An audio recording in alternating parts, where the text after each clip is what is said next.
Alrighty, we're back with this. We're getting closer to the end. We just got Flint on board, and now we're getting ready to go back to Darkside again. But first we gotta hit the Hollow, and then we gotta hit, what is it? Green something. I forget. 127 days. That's crazy. So, oh, I love this song, or this little bit of music. Alright. How are we looking? We're not really topped out on anything, so I'm actually going to go ahead and restart the day. Get more food. Yes. Just go ahead and put this one in there. We'll put it in the 5, and then we'll get us some food. Or we may not even need the energy. You know, that'll do. So, let's go to the Hollow. I don't know what we'll find out here. That is really loud for me. Okay. Oh, shit. I don't think... Have we been here? I don't even know. Debris, fields, scrap components. Sell processed scrap. What is this going to give us? 30. That is pretty good, honestly. Let's go ahead and top off on that. Buy scrap components. I don't think we really need scrap components. So, I'm going to put this in here. See how much we get off this. Hopefully a lot. 2. Okay. That's not that bad. I'm going to do another bit of rest. We're pretty good right now because Lane isn't on our ass. We have a little bit of just general breathing room. Oh, okay. I wasn't expecting you to talk to me, Flint. You find yourself in the cockpit alone with Flint. They have a habit of entering a room so silently that you don't notice them arrive, or the reverse, leaving so silently that you turn around to find them gone. Right now, they hover expectantly at the corner of your vision, preparing to speak. Do you ever think about your original? The way they ask the question, you can tell they've been eager to ask it for a while. The person you are emulated from, I mean, the person who sold you to SNARP. Flint's expression doesn't betray any emotion, but you feel like you can detect some unknowable feeling whirling behind their eyes. Sometimes. Sometimes I can't stop thinking about them, about who they were, and if who I am has anything to do with them. Flint looks away. Is my personality a product of being a sleeper, or simply a copy of theirs? Have I changed, or am I still identical to them? Does the emulation process, the loss of memory, the insertion into a frame actually make us totally different people? That is a really good question, and this is why I honestly wanted to bring you along for these types of questions, because we've never had an opportunity for these questions until now, so I think this is a very good opportunity. What came through the process of emulation and what was blocked? Flint is looking around the cockpit rapidly now, their eyes flicking from object to object as they speak. Are their memories still inside me, but cut off, concealed? And if I admit it, I wonder if I know what it feels like to be a person. Do the humans around me feel the things I feel, or do they feel more, feel less, feel somehow differently? That is a good way to think about things, or an interesting way. Do they feel the creeping claustrophobia of being trapped inside a body with no escape? Flint's eyes flick back to you, or do only we know about that feeling, how that truly feels? You should ask a human. I believe they do. I don't know if it's enough to just believe. Flint meets your eye. I want to know. You are the first sleeper I have met since my escape. We can find out together. You know what? Yeah, share your experiences. This is a wall in you, one that you have built for yourself, one that separates the kind of questions Flint is asking from the parts of you that you need to live. You feel it now. Like a weight in your chest and behind, there is a raging torrent pressing against it. You cannot take down the wall, you would drown. But in this moment, for Flint and for yourself, you take out a single brick. You make a gap in the wall. You share what comes bursting forth. You talk about what it feels like to wake up in a dying body, to catch a glimpse of yourself in a mirror, to be seen and reminded of your false and fractured face. You share the pain of lost memories, of fleeting deja vu, of dreams that slip beneath your waking life and replace it. You find in your broken bodies and unsteady minds a kind of solidarity, one shared between connected strangers who might one cycle understand each other as friends. As you put the brick back in, the shore up your defenses, you know that cycle will not be this one, but its distant possibility is a reassuring one. I really like that. That is a really fun way to play with the concept of identity. A really interesting way to delve into self. I really like that. That is really interesting. That is what this game is. And I have to like remind myself of that. Because this game is very heavily delving into the topics of identity and who you are as a person, because you can act however you want as a sleeper, because you as this sleeper are a whole new person.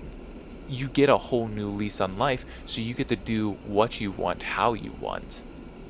You're getting chased down, you can go in guns blazing, fight to live, or sneak around and just cower. And I think that is a really interesting way to go about it, where this new life that you have as a sleeper is, your own.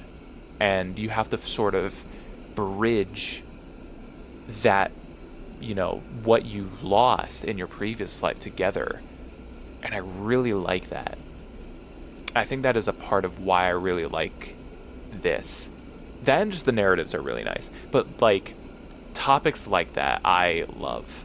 And I think that is one topic that I have to remind myself about, because it is such an interesting and touchy topic to some people that when you put it together, it's such a sweet thing. It can be such a sweet thing. And I think that is amazing, honestly. Maybe the ice train isn't a good idea. Alright. Helion dispatches, it's a minor one. Nimba is a minor one. Investigate Hexport. We gotta get back to Hexport. Or the dark side. Overthrow Lane. Wait for Carmen's message. So yeah. Oh, Seraphim. We've got a message, sleeper. Seraphim comes to the bunks to get you, his mood unusually serious.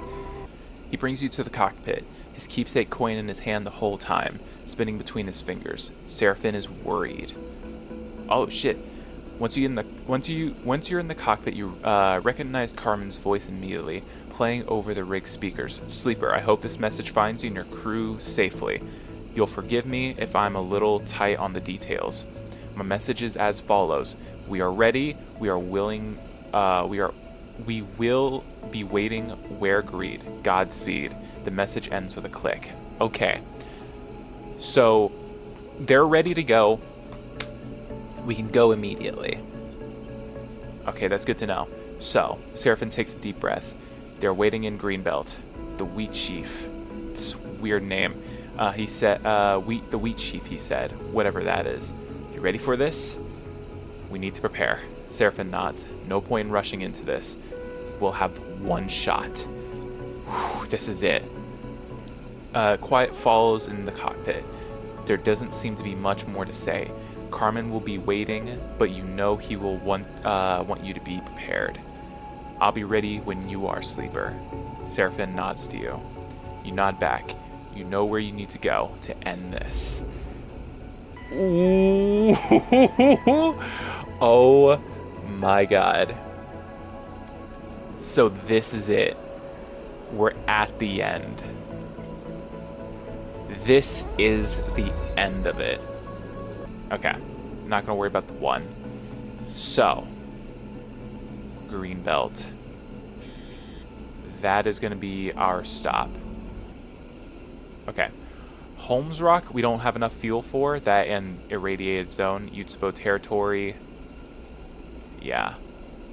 So this is the big part.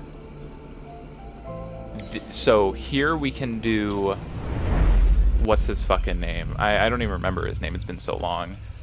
That one side quest. But this is Greenbelt, right? Where are we? Regardless, we're here. I think it's called Greenbelt, but fuck if I know. Alright. Arrival Tower. This place is pretty fucking big. Alright. Right, we gotta find Wheat Chief. We gotta find Wheat Chief. Alright, let's just go ahead and mess with this. See what we can do. Greenbelt access. Hopefully this is max. There we go. New location discovered. Greenbelt buzzes with focused activity. The passage is full at shift change, then empty once the work begins. It's a place that runs on its own schedule, but comfortably so. That comfort bought by one of the largest food producers in the belt. There's always work in these fields, protected by a thick skin of transparent layers, and you can see why the humble life it offers has captured more than a few of the belt's itinerant workers. Sleeper, the voice soft but forceful, takes you by surprise. Oh. I thought you were someone else. You're Aki. Or Aki. I'll say, one thing that I love about this game is the character designs. Seraphim, Bliss, this motherfucker. The designs are just good. They're really detailed, really out there, and they stand out, you know, to one another. Shit, Flint and myself. We are the same motherfucker, essentially. We look exactly the same, but due to wear and tear, we're different people, and I think that's really interesting. So I really like the character designs in these games. And I really hope they make more Citizen Sleeper games, because I am so invested in this universe, it's not even funny. Anyways, Aki. As you turn, you are met with a delicate face wearing a confused expression. Apologies, I mistook you for someone else. Is there another sleeper? She covers her embarrassment with a smile. I'm Maki. What brings you to Greenbelt, friend? Just looking. Aki nods gently. Well, we aren't usually open to spectators, but I'll make an exception. She clasps her hands together. Come with me. Aki leads you through a series of doors, gliding down into passages cut into the rock, then up, following the pipes into metal passages that crosses the fields themselves. She stops on a bridge overlooking a soft curve of farmland that makes up one of the asteroid's two biospheres. Below, leaving flaps in zero-G waving, spreads out across a sea of green. The varieties we farm here are specially selected and customized for microgravity. She puts her hand on the railing at the edge of the bridge. We feed them from beneath, irrigating and nourishing them through the very medium they grow within. Interesting. The light from Helion helps us with this. Of course, Aki squints through the transparent roof at the distant pale sun. Where does the food go? All across the belt. She turns to face you. We exchange it for water, for materials, and everything else we need for our crops and our workers. The farm sustain us, and we them. Okay, I like that. I'm really enjoying this area already. But how about you? Aki's sharp eyes take in your expression. Could you contribute to such a place? A green and growing strip in the gray belt? I would like to. Aki smiles. Feel free to take a shift below anytime you wish. I will tell the others to expect you. The plants, they have a kind of peace, an eternal quality that makes them seem less fragile than they are. Aki sighs. This place, like any other in the belt, has its pressures. It is for me to navigate them. She looks away, frowning at something in the distance. I must attend to those pressures. Excuse me. I'm glad our paths crossed. She bows a shallow bow. I hope they do again. I hope they do too. You are a very kind person thus far, Aki, and I can't say that for a lot of people. Even my own crew sometimes is a little bit intense. Aki, and with that, Aki leaves you to look over the sea of gentle waving green, an impossible beauty, impossibly fragile glass case of growing things. I really like this. Green fields, the wheat sheaf. Let's look around a bit. Retrieve spores. I don't really care for that, but if we have time for that, I guess we can do that. Let's buy some fuel. We're gonna need it. Alright, we don't need supplies. Greenbelt view. Oh, okay, so this is more design stuff. Maybe we hit... Or can we? No, yeah, scrapyards. I forgot where that was. Greenbelt view, that's right. We just looked at that. The wheat sheaf. Why do we have to pay to meet him? No, it's fine. Waiting for Carmen. The wheat sheaf is surprisingly welcome to what was once an old Solheim canteen. The corporate bones are still here, metal stools, a strip of service windows, sheet metal walls, but over the tens of thousands cycles since the collapse, they have been softened and changed, layered with detritus of human existence. As you wait at the bar with Seraphim, you look at the planters welded into the walls. The scrawled messages, the layers of stickers and flyers and posters, the amber light fittings. God, this music's fucking me up. The amber light fittings replacing the old fluorescent strips. The gear racks line the farmers' packs. The netting bulging with crates and canisters. Along with the low rumble of conversation coming from the soft shift farmers, it all lends a warmth to this place. One that helps soothe your nerves ahead of the meeting with Carmen. You and Seraphim lead side by side at the bar, facing towards the room. You both watch Flint. Oh, Flint's here. You both watch Flint, just across from you, who insisted on coming along. Seraphim clears his throat. What do you think of Cadence? The sudden question makes you look over at him, and you see is playing with his coin, spinning it in his palm. Ooh, someone's got a crush. Ooh. I like her. Me too, Seraphim smiles to himself, closing his hand on the coin. Oh, he is crushing. I knew. I think he pauses, and then starts again. We kind of have a thing. He shakes his head. You know what I mean? I noticed. Yeah, he smiles. I thought you might.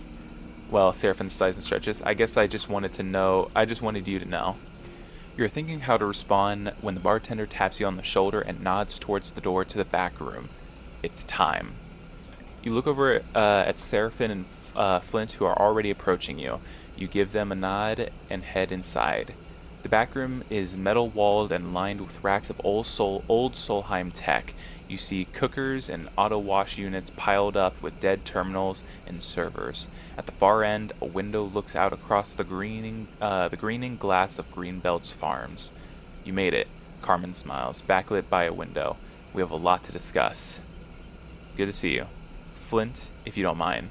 Carmen nods at the other sleeper as they enter and gestures towards the door. Flint turns to you. I'll be outside. They slide the door shut, standing guard on the other side. Flint could be inside, but at the same time, a guard's nice. We have to take some precautions, even here. Carmen gestures for you to come closer. So, Seraphim sighs. Is this plan of ours looking any more reasonable? That depends on what your crew can bring to the table. Carmen glances at you. We're going to need to do a lot of work to direct the data Ankita gave you towards those that we need to see it. Who do you have in mind? We need to reveal Lane's betrayal to Yutsubo and Darkseid without being discovered in the process. Not an easy task. Can Ankita help us? Will they turn on him? Hard to tell without us being there. You know better than me how much infighting is going on within Yutsubo, but my suspicion is that the recent expansion has stretched them pretty thin. Then we make contact with Ankita as soon as we make it onto Darkseid. Seraphim looks at you. We just need to stay under Lane's radar. The thought of Lane brings the memory of his attempted takeover to the front of your mind. The feeling of him slipping behind your eye, moving your frame. That can't happen again. Oh shit. Apologies, we do not wish to interrupt, but we must interject in your current course. Overseer appears in the void, flickering nervously. An encounter with Lane would likely be catastrophic. Overseer's 3 forms orbit you. As we have mentioned, on arrival to Habhep, we must immediately seek the mainframe, from where we can recover my codebase and reconstruct ourselves. We would be able to aid you in your defenses against being rewritten. This is our recommended course. The 3 heads nod simultaneously and decisively. Stay with us, Sleeper. You come back to Seraphine's concerned face. You dropped out for a second. Explain about Overseer. You tell Seraphine and Carmen about Overseer, about how the old Solheim protocol slipped into your frame from the prime shipmind Gene Me used in the diagnostic process of Overseer's protection from Lane's attempts to control you, of its proposal to make that protection effective through the old mainframe of Darkseid.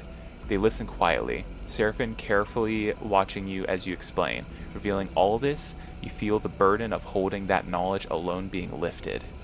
This changes things. Carmen turns and looks out of the large window at the back of the room, towards the glass canopy of the farms. We can't take on Lane without protecting you from him. Carmen turns back. You should look for the mainframe. I will make contact with Ankita and we'll meet when you're ready.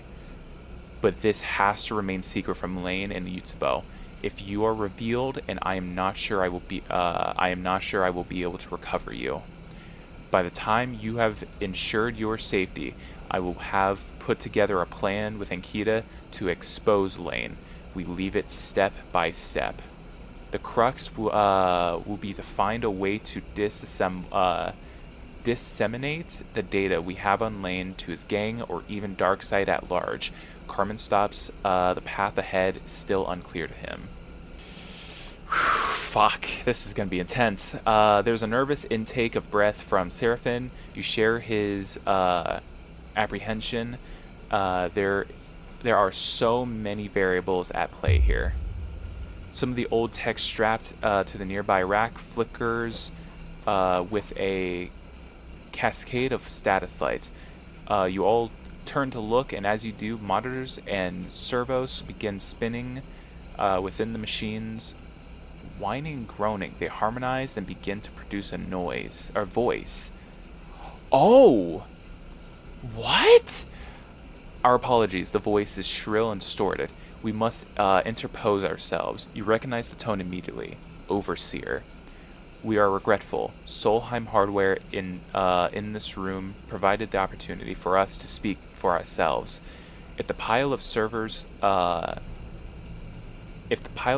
Overseer was controlling could look any more apologetic, you imagine it would. I understand. We are a servo clicks as it skips a rotation. Thankful. We ascertain you require dissemination of data within facility you target. The whine pitches higher as the motor increases their speed. As a Solheim protocol, we have capabilities to instigate station-wide announcements and messaging.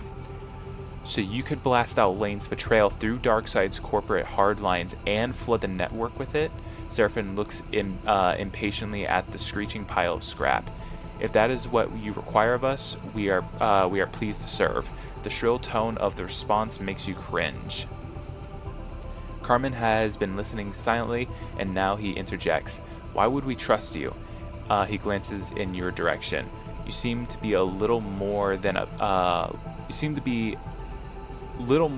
parasite in the sleeper system. If we use your unflattering analogy, then you will understand that a parasite requires the body of its host to live. The motor stutter. We will ensure the sleeper's continuance. And afterwards, Carmen folds his arms. When you have what you want and regain your code base from the mainframe, will you still do as we ask? We will endeavor to do so.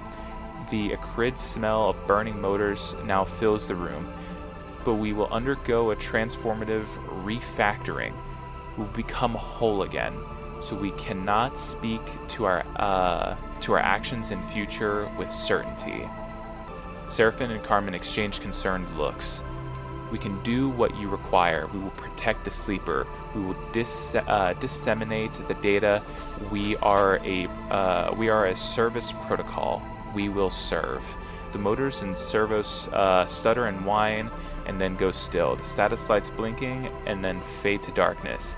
Overseer has retreated. We aren't actually going to do what the ghost says, are we? Seraphin looks between you and Carmen. The offer is a tempting one, and one that ultimately we cannot refuse, Carmen sighs, but we must proceed with extreme care and caution. What do you think, Sleeper? Seraphin meets your eye.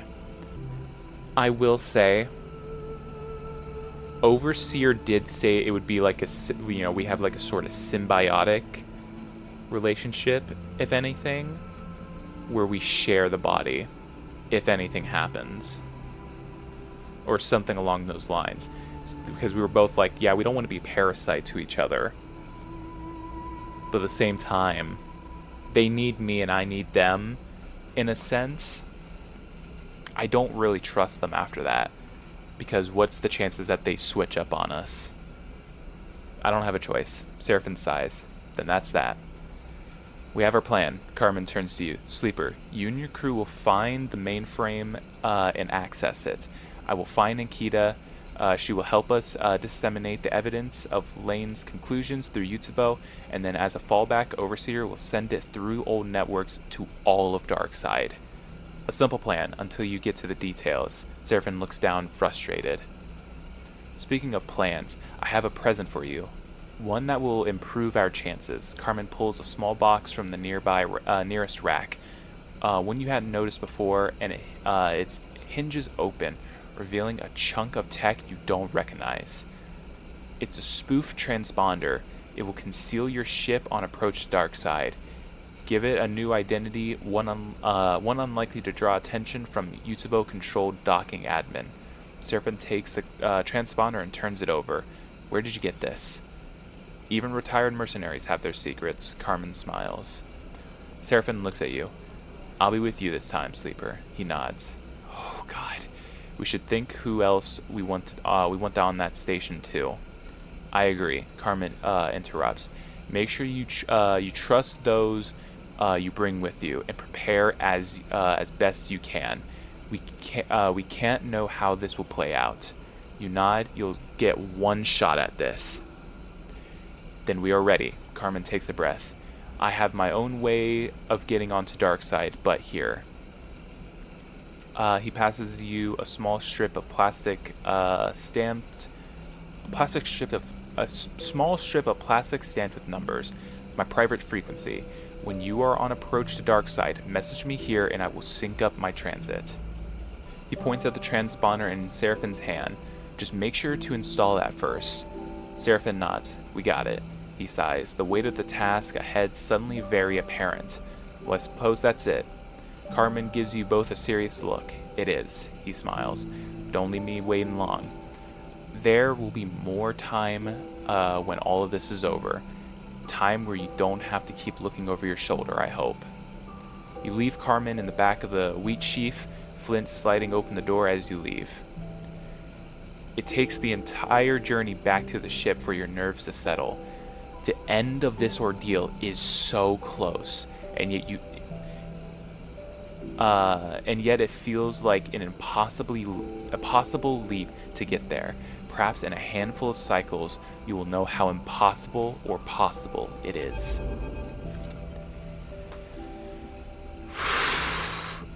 So how are we feeling about this Solheim protocol in your head? Seraphin doesn't look up from installing the transponder, a set of wires and cables waving loosely around him in the low light of the cockpit. Overseer is okay. Glad to hear it.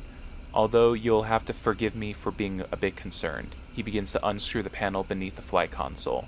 Maybe you could have mentioned it earlier. Seraphin clips his magnetic screwdriver to the side of the console base and turns to face you, dusting off his hands. I have understood for a while now, Sleeper, that there are things you experience that I cannot even come close to knowing how they feel. But that doesn't mean I don't understand you as a person. Seraphin gives you a concerned look. I know you are secretive, defensive, and I know there are reasons for that. I also know you are warm and kind and generous to those on this ship with you. Seraphin pauses, collecting his thoughts. I trust you, Sleeper, and I won't question this. But please, hold on to what's human in you, because that is what I'm holding on to. Seraphin stops, his eyes a little wild, his tone a little unsure. Then he finds himself again, settles his emotions and turns back to the transponder. Right, that's it. He twists something beneath the console. Smooth transponder is in, there's nothing keeping us out of Darkside. You exchange a look. Say the word when you want to go. Oh, fuck. So this is it. Oh my god. Top up in supplies, we're good on fuel. Let me look at my recording. 30 minutes in, or almost 40 minutes in. I think this is it. This is it. This is the end.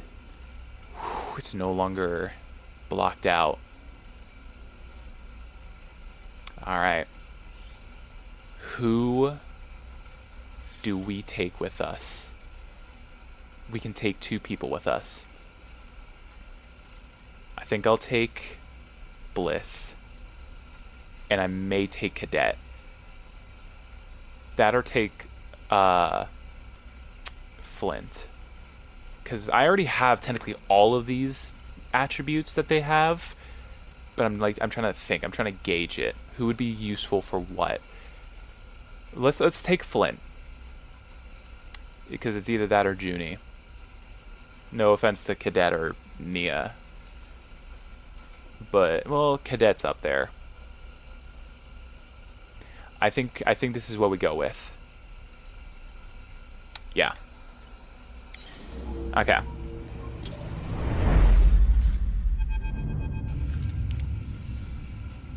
Fuck. Alright, Sleeper, you want to do the honors? Seraphin is strapped into the pilot seat, guiding the rig towards Darkside. You take the strip of plastic Carmen gave you and a copy of the frequency into the comms window of the console. You type a simple message. Heading in, good luck. The console chimes. The message is sent. You hope Carmen is in range to receive it.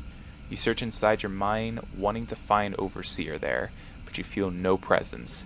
You hope they will be ready when called for. You look ahead out of the cockpit, towards the distant glimmer of Darkside. Time to take on Lane.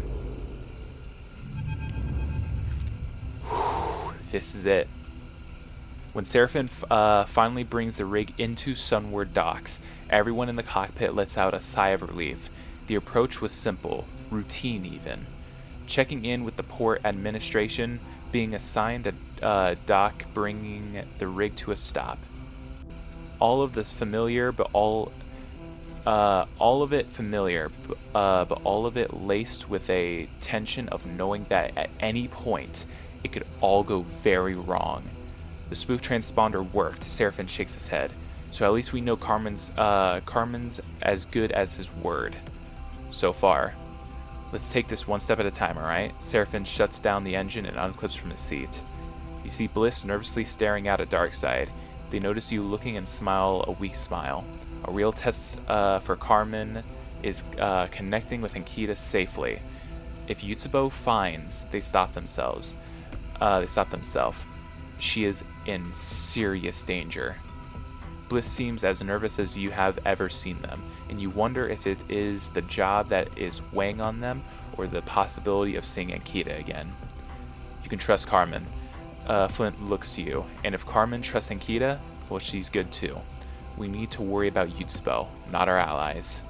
You try to imagine Carmen somewhere on Darkseid, perhaps smuggling himself aboard a freighter or among the crew of a trusted ally. You hope he is as confident as he seemed about finding Ankita. We need to spend less time worrying about what Carmen has to do and more about what's ahead of us. Seraphim turns to you. The old facility Hap-Pep, was it? I'm guessing that's deep below all this. Seraphim gestures towards the vast accumulation that is Darkseid, a city that grew on the back of the Hap-Pep. Solar cells layer by layer. Its chaotic structure is neither planned nor regulated, but the foundations it is built on should be formal as any corporate facility. That means we need a path down into the foundations, and I suggest we don't take the first one we find. Seraphim continues. We scope the area out carefully, quietly. Look for the right path to the heart of this place. Shouldn't we wait for the word from Carmen? That's a good point. What about Yutsubo? Well, thanks to the spoof transponder, they don't know we're here. Let's keep it that way. We're right behind you, Sleeper. Bliss forces a smile.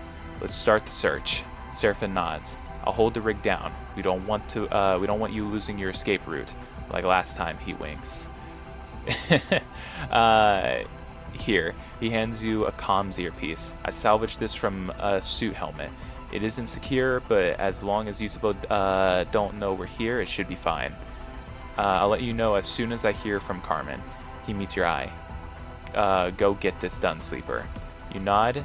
This is what it all comes down to. Fuck. The underpass. Sunward docks, the rig. Broken hex. Darkseid Harbor. Shattered solar cell.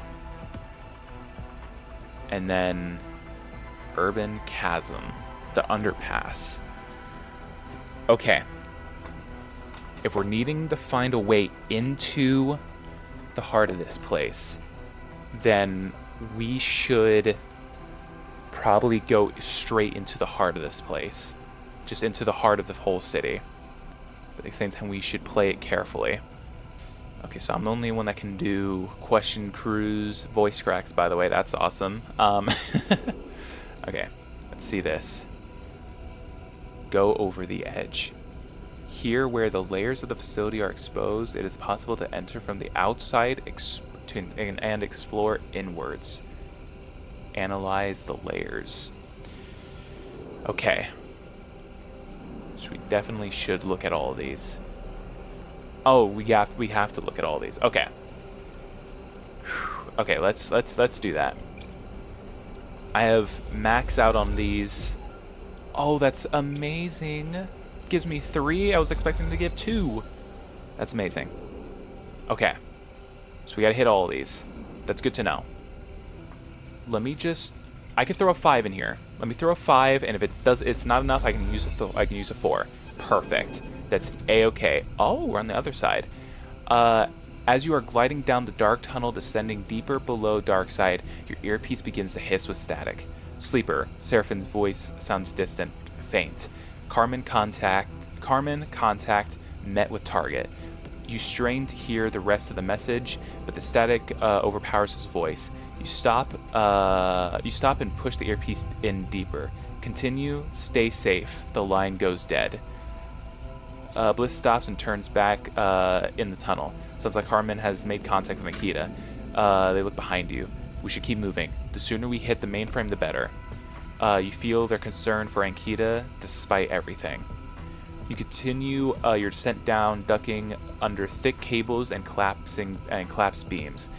The busy urban life of the city above seems far away now, hidden from your senses. Its rumble and brightness has been replaced by the cloying dark and a growing oppressive heat. A growing oppressive heat.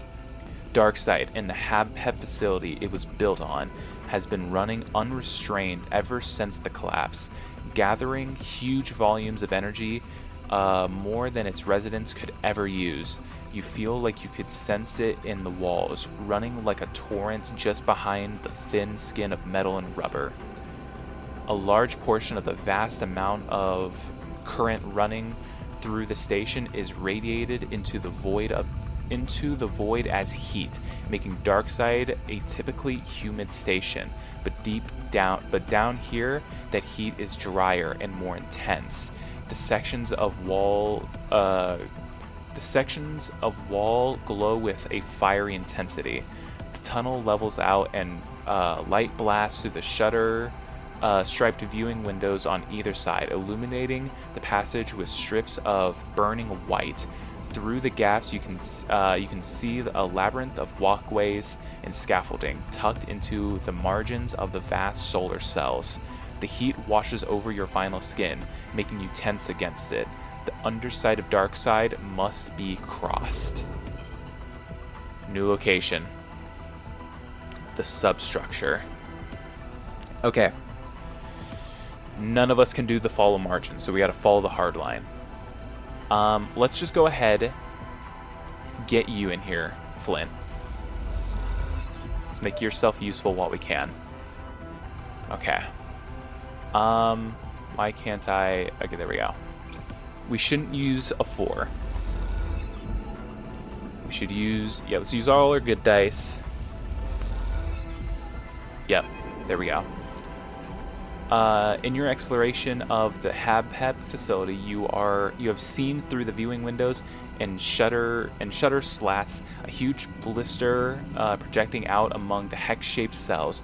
You have approached it, circled it, and now you find yourself passing into it through layer after layer of broken and corroded safety doors.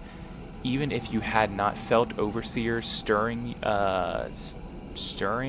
you would know this is the mainframe. But you have felt the protocol's presence relentlessly turning over in your mind like a sleeping animal, occasionally probing your senses, tracking your progress. We feel at home. Overseer's multiple bodies stretch out their arms as if basking in sunlight. The systems, networks, signals, they are fractured and weak, but we know them. Each of the broken heads shares part of a smile. They are welcoming us. Sleeper? Bliss's concerned face swims in your vision. Is this it? You look around, suddenly aware that you have drifted somewhere you do not recognize, in a state you were not in control of. The spherical chamber you float within has a mezzanine set around its circumference, the floor a metal grating you can see through. On the mezzanine are banks and banks of terminals, thick, gathered cables snaking away from them across the floor. All of it bakes in the heat of the Habheb's vast registers. You follow those cables with your eyes. They lead to a cylindrical column coming down from the apex of the chamber. It is corroded and bent a little, with very few of its thousands of lights still flickering. Even in its decayed state, you know immediately, this is the mainframe. You feel a yearning towards it, one you know comes from Overseer, but as you look around for a connection point, all you see are burned out cables, rusted sockets, and broken terminals. The glow of warmth makes you feel woozy. You need to work quickly to bring this back online before the current flowing through this place bakes you into the metal of its walls. I understand. Okay. The core. Alright. This is game time. How much is this going to give? 2. Let's roll with this 4, since we have it. A bit of stress, but that is 2. Okay, so we'll make progress even if we gain stress from it. I'm actually going to save your dice, Flint, because they actually may become more useful than we think. Let's roll with the high ones, and then if we need the lower ones, we can run with them. Oh, I still got stress from that. Oh, is it just going to continue giving me stress?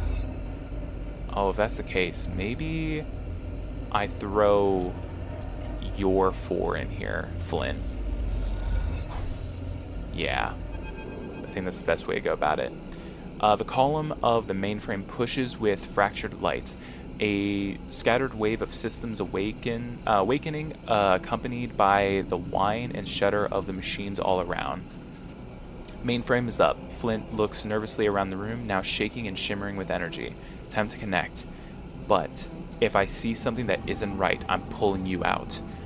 You reach out for the primed connector, and with your other hand, touch the socket with the base of your synthetic skull. As you do, a sharp shock runs through your fingers. For a moment, it feels like your vision doubles, but as you pull the connector and the cable crosses your vision, you see it is only your body that is doubling. The connector, a stable object, while your arm leaves ghostly imprints through the air. Interesting. You wave it back and forth, but the multiplied arms do not follow. Each instead take on a life of its own, grabbing around your forearm and wrist, taking control of your arm.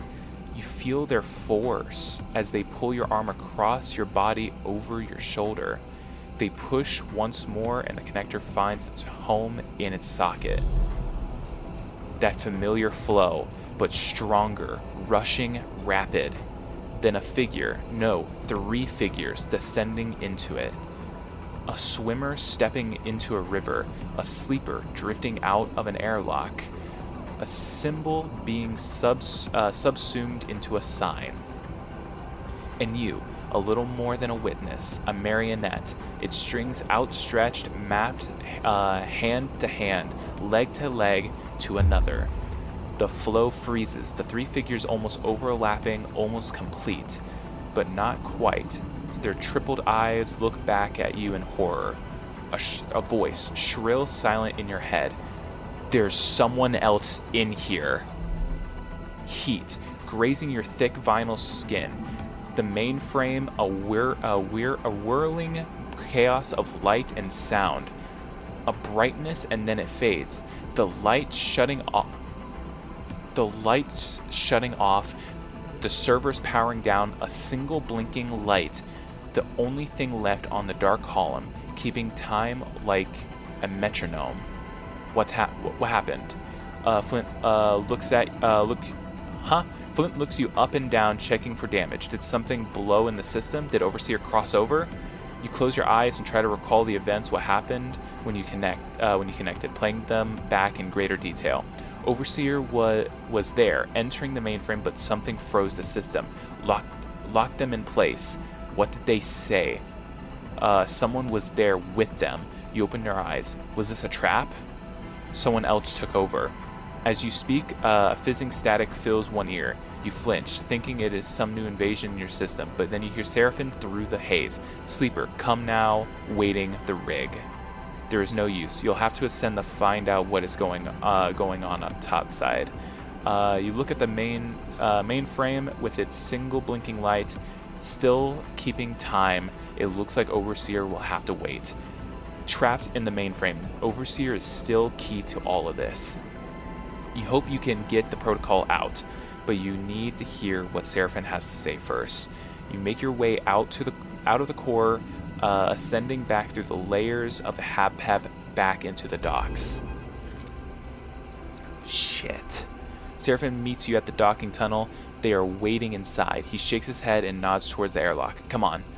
You cross into the ship in silence and find Carmen in the cockpit, looking out at Darkside as it sprawls across the stars. Sleeper. Carmen turns. Sorry to pull you away, but you need to know what's coming.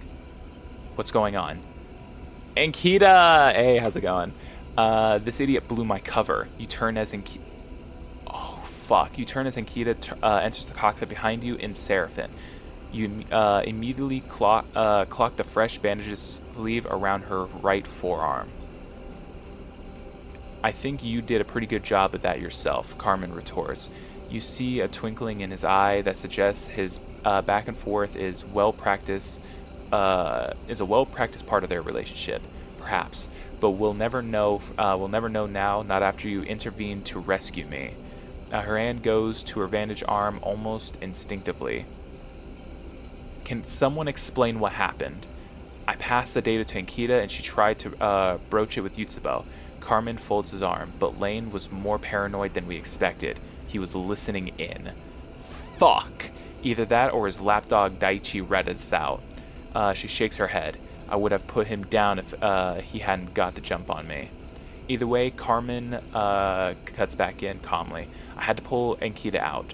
Carmen turns back to look over Darkside. The information did get through, though, and now Yutsubo is in crisis, as its members side with or against Lane. Meanwhile, Daichi is hunting us. If it's not Lane, it's this fucker! Ankita screws up her face, which means we need to be careful. That's why I called you in. Seraphim puts a hand on your shoulder. You need to watch your back. Indeed. Carmen turns to face you. How about the mainframe? Have you been successful? You explained the events of this cycle. The mainframe booting up, the successful connection, and then Overseer being locked inside, frozen by some other force. You mentioned their warning. There's someone else in here. Carmen nods thoughtfully. Unfortunately, we need that mainframe more than ever. With Ankita out of Yutsubo, we have to get the word out. Carmen's right. Yutsubo will be distracted by those revelations and won't last. Without further proof, they'll all line up behind Lane in time. We have to free Overseer. We need the mainframe. Agreed. This is our first priority. If your protocol is being locked in by some counter protocol or agent, I wouldn't be surprised if it can be traced back to Yutsubo. Ankita looks at Carmen. I know the locations of a few of the Yutsubo network nodes. We should hit them first. No, we need to stay under the radar. Sleeper and their crew will investigate the nodes quietly. Carmen nods at you. You and I will run interference, keep Yutsubo away from those locations as best we can. What if we don't find anything? Yutsubo uses the hardline networks of the old facility. If it isn't them locking down the mainframe, it's someone using that infrastructure. You think of the feeling of stasis you felt when Overseer was trapped, and the feeling required to halt the flow of a mainframe as vast and ingrown as the HAPEP one. Could it just be an Yutsubo hacker? You doubt it. Seems we have a plan. Seraphim looks between you all. That we do, and we'll need you to keep running comms between us. Carmen turns to you. Sleeper and Ankita will give you the locations to dig into, but keep it quiet. Daichi is out there, and he isn't as easily avoided as some of the low-ranking enforcers. Ankita slaps the top of a couple crates of supplies you hadn't noticed before. Consider these a parting gift for my tenure at Yutsubo. Swiping them from a gang storehouse, she grins. Thought you might need a resupply. Oh, thank you. Alright, Carmen addresses the room. Keep quiet and keep in touch. We can still pull this off. Okay. Crisis. Daichi's stress. A blade in the dark. Where is... So I guess this is just, you know, one thing every cycle type of deal. Okay. Okay. We got more supplies. That's good. Tower node, market node. So there's this one, and dock node. Let's look at this. Okay. This is bad. I don't even think I can use the dice that I have comfortably without gaining more stress. Oh, we only need to get 2. Okay, that makes things a little bit more bearable. A little bit.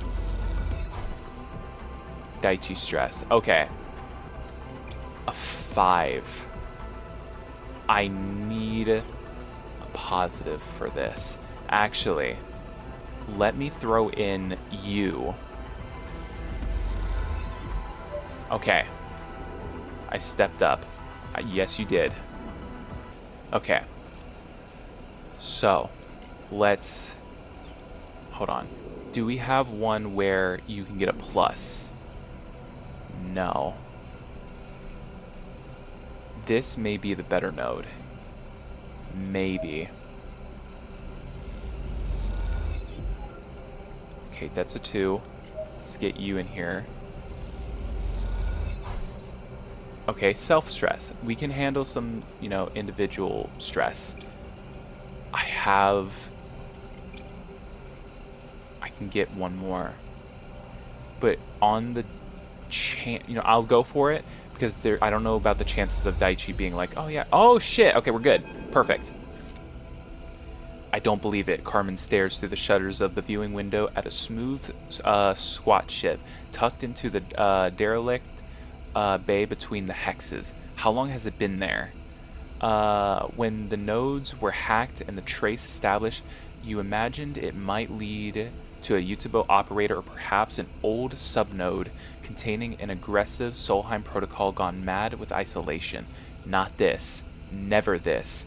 A Senate stat ship tucked into the belly of Darkseid like a parasite. Oh, fuck. We need to move on that ship now. And Kita is already adjusting her gear, preparing for an assault. We can hit a Yutsubo safe house for weaponry. There's one. Carmen holds up a hand. This is a gift, Ankita. Don't be so brash. He turns back to face the both of you. All we had until now was data, conversations, evidence, easily denied or destroyed by Elaine. But a Senate stat ship hidden inside the station, Carmen nods grimly. There are hundreds of crews, thousands of residents who would give everything to protect Darkseid from the war. Carmen turns back to the ship, silhouetted against the starlight. All we need to do is point them in the right direction. Will it work? It has to, Carmen nods grimly. We leak it all, send it out through the mainframe, the ship's location, the evidence of Elaine's betrayal, all of it. You are forgetting one thing, Ankita interrupts. Until that ship leaves or it is taken, they still have the mainframe locked down. We can't blast out its location through the network without taking it on first. Carmen pauses, considering his options. You look out at the Senate stat ship, half concealed in the bay. It looks sleek and dangerous. What defenses might a ship like that deploy when threatened? Carmen and Ankita exchange looks. Then we attack first. Carmen and I will distract the ship's occupants, turn their focus away from the mainframe. Then you, Sleeper, hit the mainframe and force them out. As soon as Overseer is released, you send out everything. Once it hits the network, our backup will come. He gives Ankita a grim look. We only have to hold them off for as long as it takes for the other crew to realize what is happening. Fuck, does that mean Daichi is gonna still be on our fucking ass? The plan feels desperate. You know that Carmen and Ankita think so too. Will Darkseid really mobilize against the ship so quickly? 2 old mercs against an unknown Senate stat force feels like an unwinnable battle. We know the stakes, Sleeper. Ankita takes a deep breath. We can handle them. Ankita frowns, an unpleasant thought passing through her mind. I have given up everything to get Yutsubo out. Let me finish the job. But why? She sighs. If we make it to the other side of this, I promise to tell you. Ankita folds her arms across her chest. Go to the mainframe and get set up. When you are ready to connect, let us know. Carmen puts a hand on your shoulder. Once you start, don't stop for anything. Get the data out. He meets your eye. We will handle ourselves. You turn and glide away, looking over your shoulder at the 2 ex-mercenaries as they discuss their plans of attack. Seeing them slip back into those old roles, you can't help but wonder, does anyone ever outrun their past? Or is it always waiting there in the dark to claim you in the end? still have to do this with Daichi on our fucking ass. Oh, wait, no. Okay, we may be good then. Potentially. Hack back. Self-stress. Again, I will take self-stress. That is fine. Okay. The heat inside HAPEP core is intense as you stare at the column of the mainframe. It's one blinking light still keeping time. Everything is prepared. Bliss looks at you. Their hair stuck to their forehead with sweat. We should let Carmen know. You glance at Ankita's thumb drive, now slotted in the mainframe in the main terminal, containing a data packet with everything you need to upseat Lane and reveal the Senate Stat ship. You hope it will be enough. You hold a finger to your earpiece and let Seraphin know to relay the message through Carmen. Alright, Seraphin's voice is heavy with worry. I'll tell them. A long pause. Be safe, sleeper. Get this done and come back. I will. Good luck, friend. Whew. The comms click off as Seraphin switches to Carmen's channel. You wait, imagining the conversation, the terse words, I'm assuming that's tense. The tense words activating the plan. You wait long enough for Carmen and Ankita to nod to each other, long enough for them to drop down through the bays in silence, to check the weapons they stole from Yutsubo to take their positions, and then to make their move. You grab the connector and hold it behind your head, close to your access port. You silently count to 3 and then connect. At first, nothing has changed. You drop into a state of stasis, a small dark space with no cracks. The mainframe is locked down, shut off, squeezed inside the grip of some clenched fists. Oh, then you see it. A trickle of light, a flicker of threads. Overseer flows into the space, and then the torrent begins to run.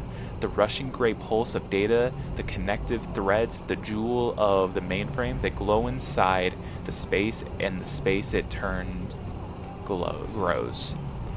We see you there, sleeper. Overseer separates and reforms within the expanding landscape. Who is the other? An obstruction. Overseer's 3 heads nod. Then we will clear the path.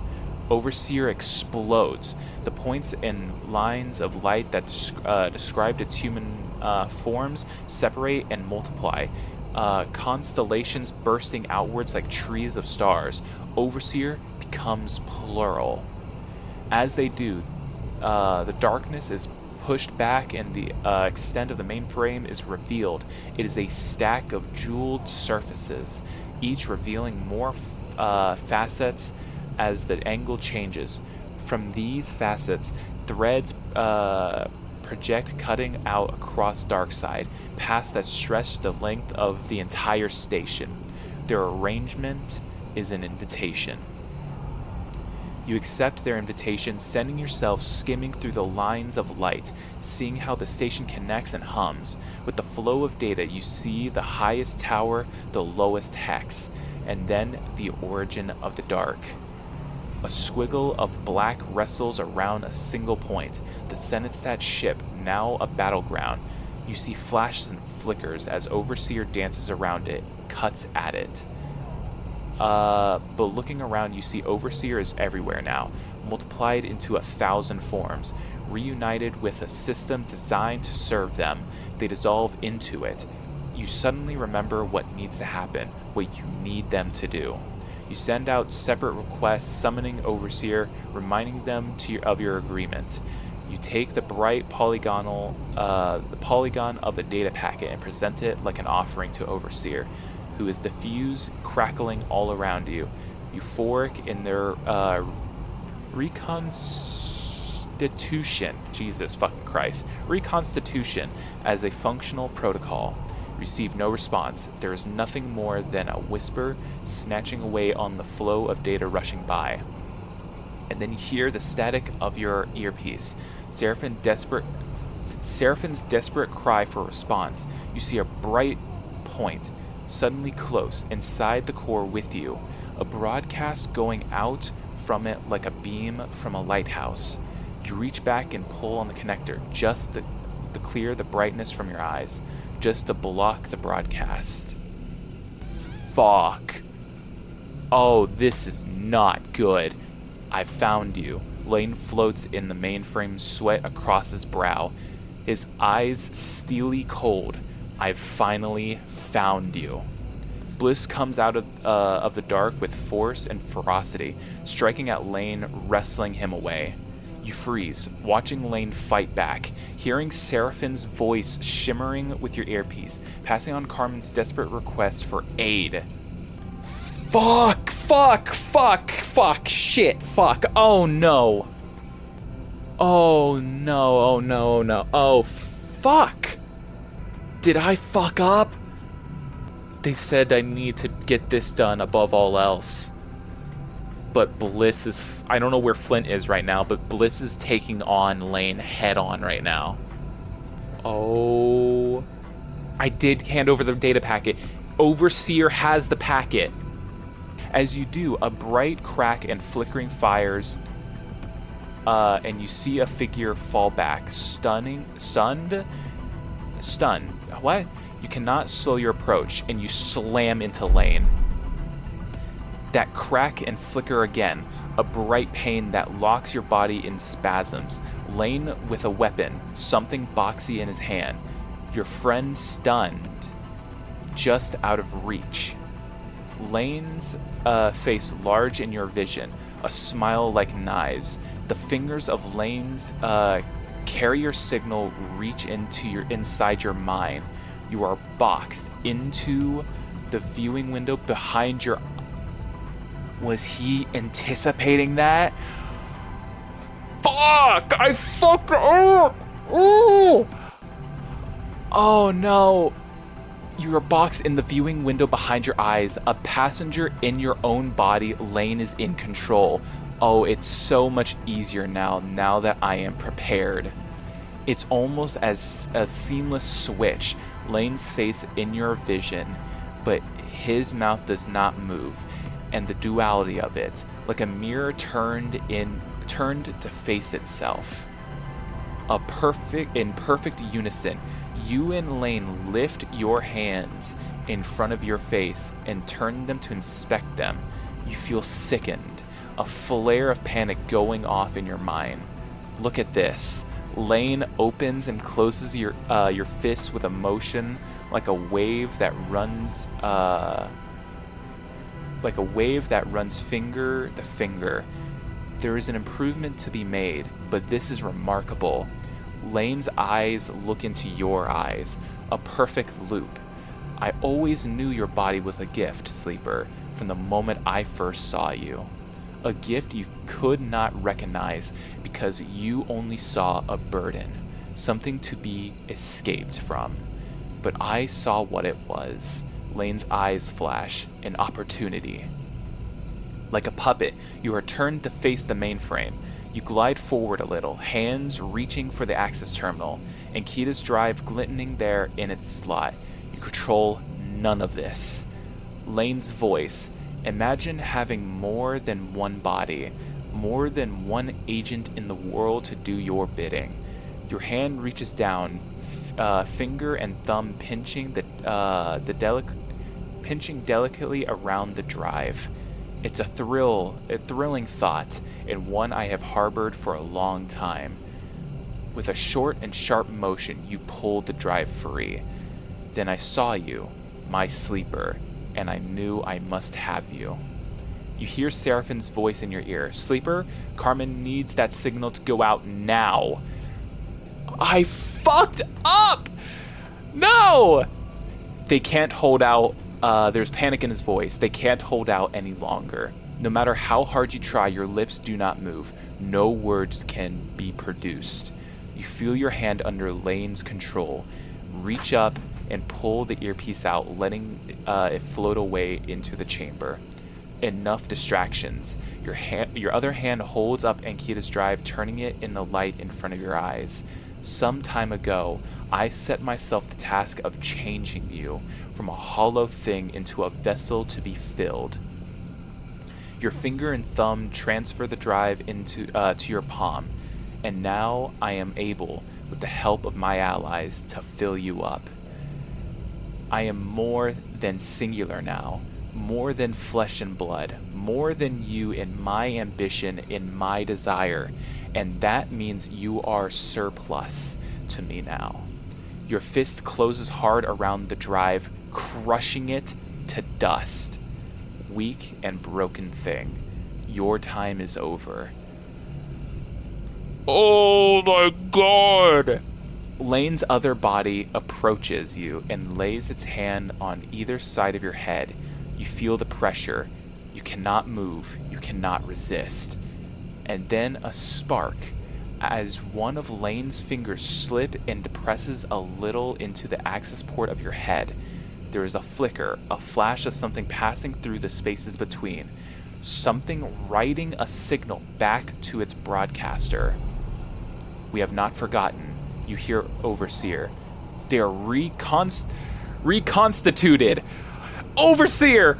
Oh my god! We are ready to act as one. Overseer holds the bright data packet in a single hand. We were broken. We were many. But now we are whole. And what? Hold on. We are whole and we appreciate what you have done. Overseer shapes the data packet into a point, a bright spear of light. The spear extends through your mind gently, harming nothing of you. Instead, its point finds the mind of the other, of Lane, and pierces it. Yes! And pierces it directly. You hear Lane scream as his implants burn in his skull, his head flaring bright with white in the cloud. And then, when that mind has gone dark and the pressure of the sides of your head has receded, the packet explodes across the network, white hot and urgent. In its wake, data points are seeded, conversations, coordinates, and conspiracy. At the furthest point of the network, its distant edge, the data packet arrives with a little more force than a notification, delivered to every device and terminal within its range. But here, at the epicenter, it blasts through you with such power that for a moment, every thought, every idea, every piece that might make up a self is wiped cleanly from your mind. Did I get amnesia?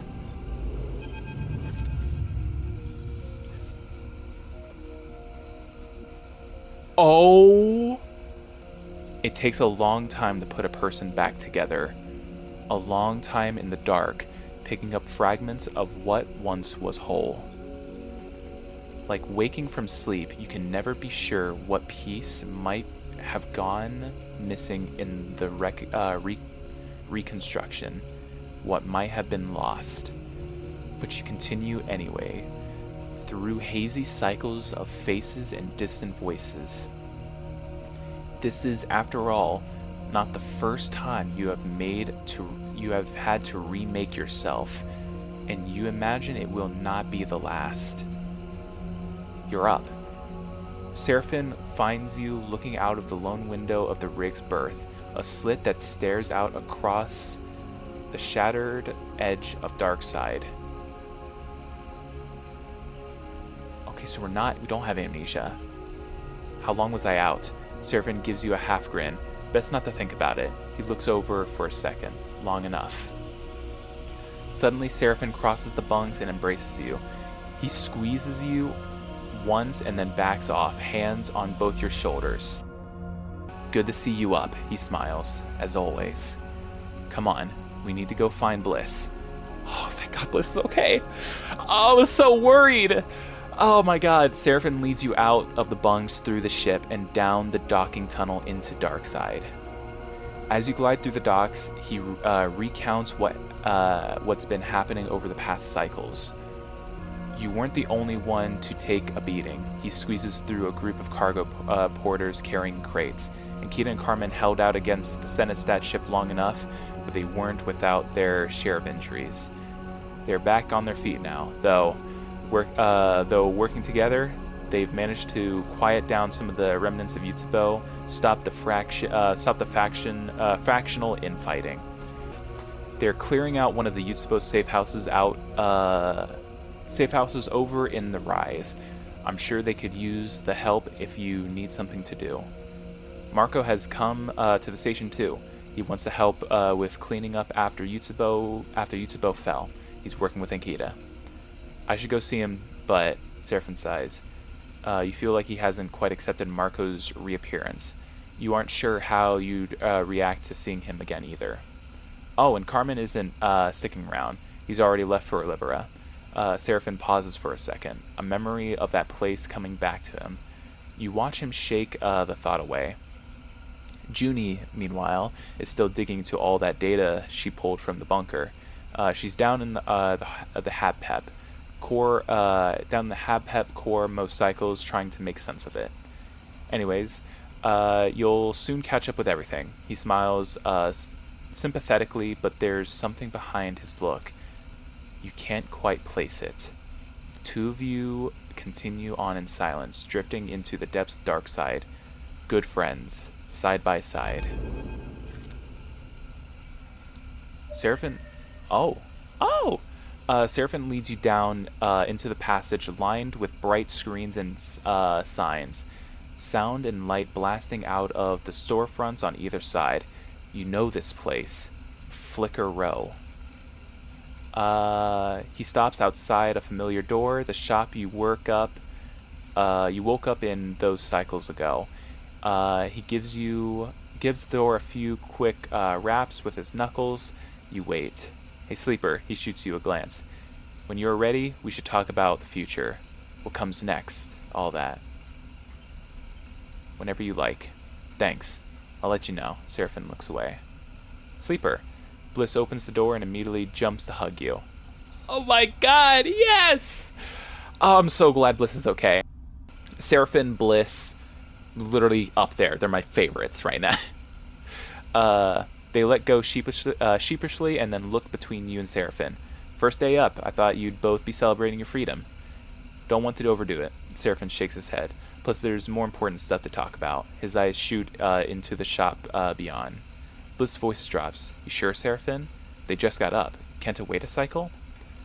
Seraphine looks at you. They should know. Bliss. They should know, Bliss. It's important.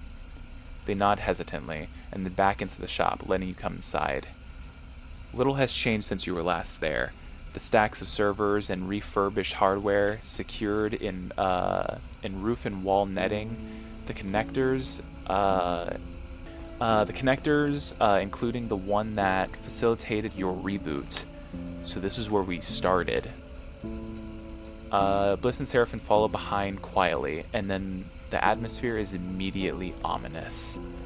I've been keeping an eye on you these past cycles. Bliss hooks their legs onto a stool by the counter, making sure you were stable. Your frame, I'm sure you know, has been through a lot. And when Overseer pushed Lane out, well, things got more complicated. All those changes Lane made to your system, he did it through your stabilizer. He laced it with proteins meant to alter your frame's basic function. Yeah, we knew that. To accept other emulations, other minds. To open you up to remote access. What Overseer did connected some of that. Or at least wiped it from your system. But the stress involved and the damages from your last partial reboot? Bliss falls silent, unable to answer their own questions. We need to finish the reboot, Sleeper. The one Lane interrupted. Seraphine can always be relied on to tell you things straight. Not immediately, Bliss cuts in, but at some point soon. I'm not quite ready, but now that you're up, Bliss looks down. I'll get to work. Is it dangerous? Bliss takes a deep breath. Look, I'll be honest, Sleeper. I know we need to finish the reboot Lane interrupted. I'm sure of it. But the effects? They shake their head. Your frame was complex to begin with, but after everything, the reaction could be bad. We can talk more about it when I have the bliss stop suddenly, their eyes shooting to the door. Sorry, am I? Flint floats in the doorway. They look at you, wide-eyed. You're up. A smile crosses their face, though it quickly fades. Good to see you. Really good. How are you, Flint? Good. They glance at Bliss, smiling. Mostly thanks to Bliss. They've been taking care of me. Bliss smiles back. Flint has become my patient, too. Bliss clasps their hands nervously together. We've been able to acquire some stabilizer from Lane's stores, which has helped, but we don't have much of a supply. Bliss is going to reboot me, like you were. Oh, shit! That's awesome! Flint cuts in. I won't need stabilizer anymore. They sound almost excited at the prospect. You look to Bliss. Flint knows the risks, but they have asked for the procedure. They give Flint a warning look. They shouldn't underestimate the danger. Bliss looks at Flint. Sleeper will also need the reboot, but they don't have a choice in the matter. It is essential. What is happening with me? Flint goes quiet. Bliss and Seraphim look nervously at you to see your reaction to all this. You feel like a spotlight is being shown in your face. All you want is some time alone to think. We should do it together, Flint speaks quietly. Whatever we risk it together. They meet your eye. I owe you that and more. Let's pick this up again in the future. Bliss tries to calm the tension.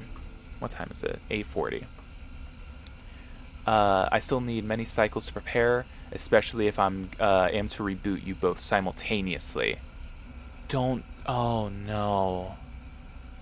I think I know exactly what's going on. It will be your choice, Sleeper. You decide when. They reach out and lay a hand on yours. Without this, you will soon begin to decline. I'm sorry for that. I think I know what's going on. Your head spins. Seraphim slaps a button to open the door. Come on, Sleeper. Let's get some air.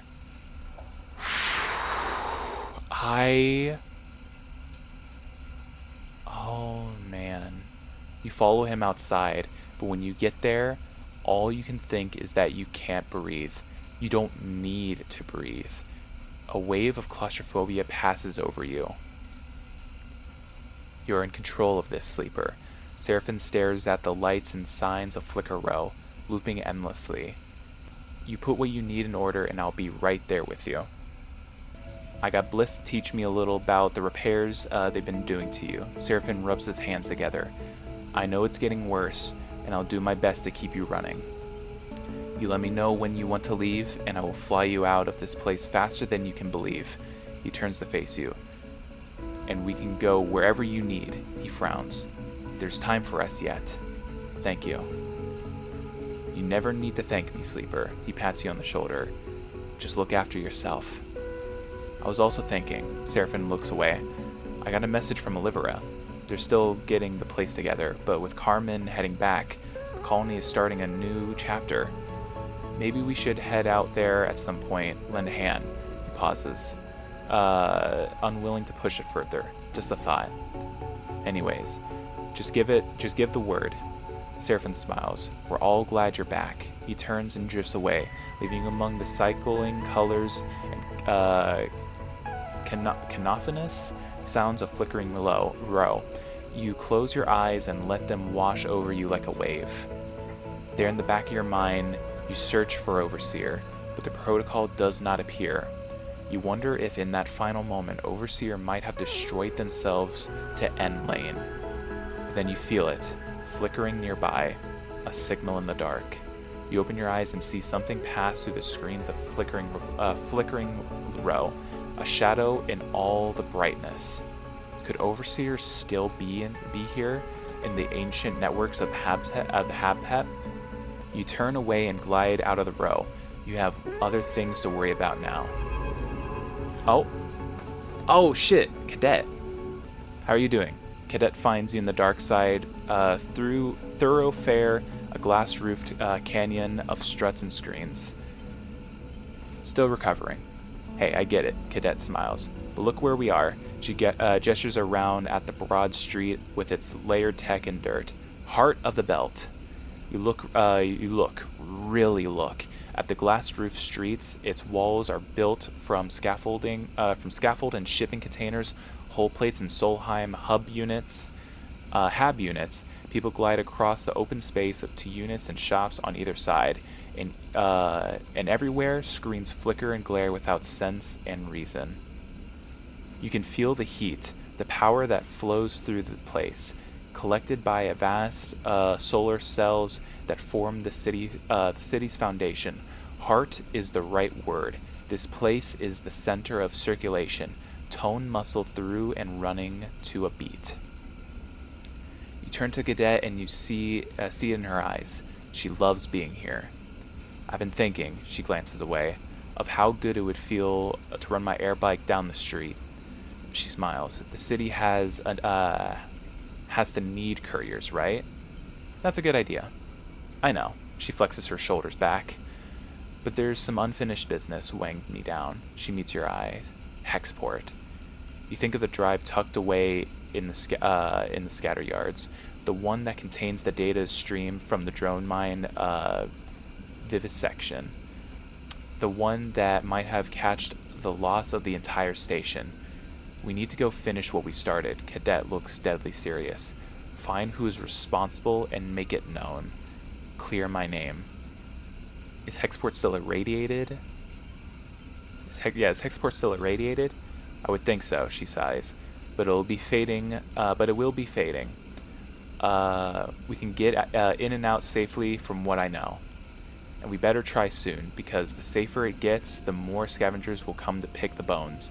We want there to be something left to tell the story. I know a lot just went down. Cadet pushes a hand on her hip. But these clowns could still be operating. Hell, they could still be trying the same thing again on this station. We need to go find what they did. She takes the deep breath. I'll be waiting. And maybe, once it's all done, I'll let you take the first air bike ride through this place. She raises a hand, and then it is gone. New contract on the map. Dark Side Exchange, Yutsubo, Safe House. Is this where I'm just gonna be able to sleep? Cleaning House. Flicker Row. Reboot Prep. Okay, so we need 6 cycles before we can actually do anything. Okay, that's good to know. It's good to keep track of. Okay, I'm assuming this is... That's Junie. So how many? We got about like 4 cycles? Yeah, 4 more cycles. So, I think, we go ahead and go to bed, get our dice, go talk to Junie, and then from there, Junie knocks gently on the frame of the berth's doorway. Sleeper, can I show you something? This is an excitement in her eyes to make it impossible to say no. Alright. Junie talks most of the way down into the HabPep facility, which is no short journey. She explains the scale of the data hidden within the station's mainframe, but also the issues with extracting it. When the HabPep was first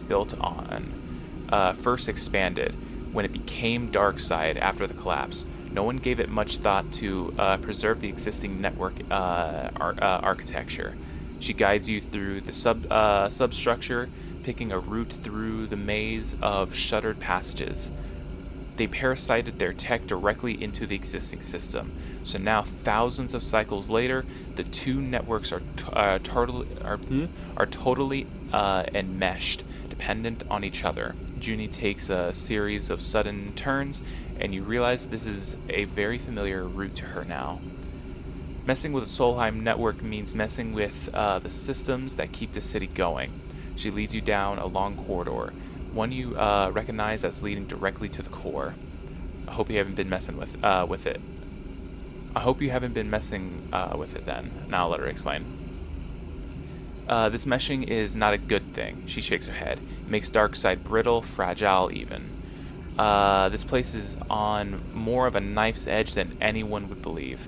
You look around, certainly the underside What? You look around. Certainly the underside you are now traveling through looks cycles away from collapse. But all the data we've been extracting, that I've been archiving, Junie continues, it could help us here.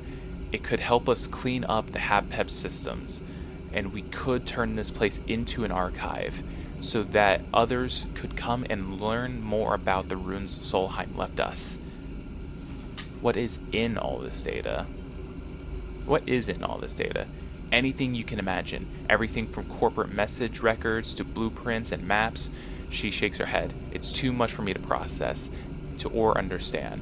But thanks to our visit to the bunker, I have a plan and something that will help me. Are you wanting to get to Warden? Oh, I think I know exactly what you're planning. That's amazing. You arrive at the doors to the mainframe, and Junie suddenly stops. I spoke to Bliss. They told me. She pauses. I'm sorry, Sleeper. I know you have a lot to deal with right now. Don't worry. Junie smiles weakly. I'll do my best. Junie hits a button, and the doors hiss open. You both glide into the mainframe, its columns studded with blinking lights of active traffic. I got the idea from you, actually. Well, from you and Overseer. Junie glides over to the mainframe. You look at the mainframe, you see now that it is surrounded by new terminals and wiring. Some kind of external access network Junie has set up. I've had to beg, borrow, and steal to get this going. But now we have a safe access into the network. It's low risk. She moves over to one of the terminals. It's not quite finished, though. You recall the last time you were here. Lane, Overseer, the spear of white light, and then nothing. You wonder where Overseer is now, if they are anywhere at all. You remember how it felt being dissolved into the network. Ooh, that's a big word. The vertiginous? Yeah. Possibility of life without a body. Something flickers through the lights, a shimmer of movement like a fish beneath water. Sleeper? Junie breaks your train of thought. Are you listening? I was saying I need more data to finish preparing, she shrugs. I know, we've already extracted so much, but there's often so little of it there's so little of it that is usable among the bit rot and corruption. Where from? Helion Gate is the place to get data. Apart from here, it's the biggest pre-collapse facility in the belt, and its hostile conditions means a lot of it is untouched. If it's too much before your reboot, I get it.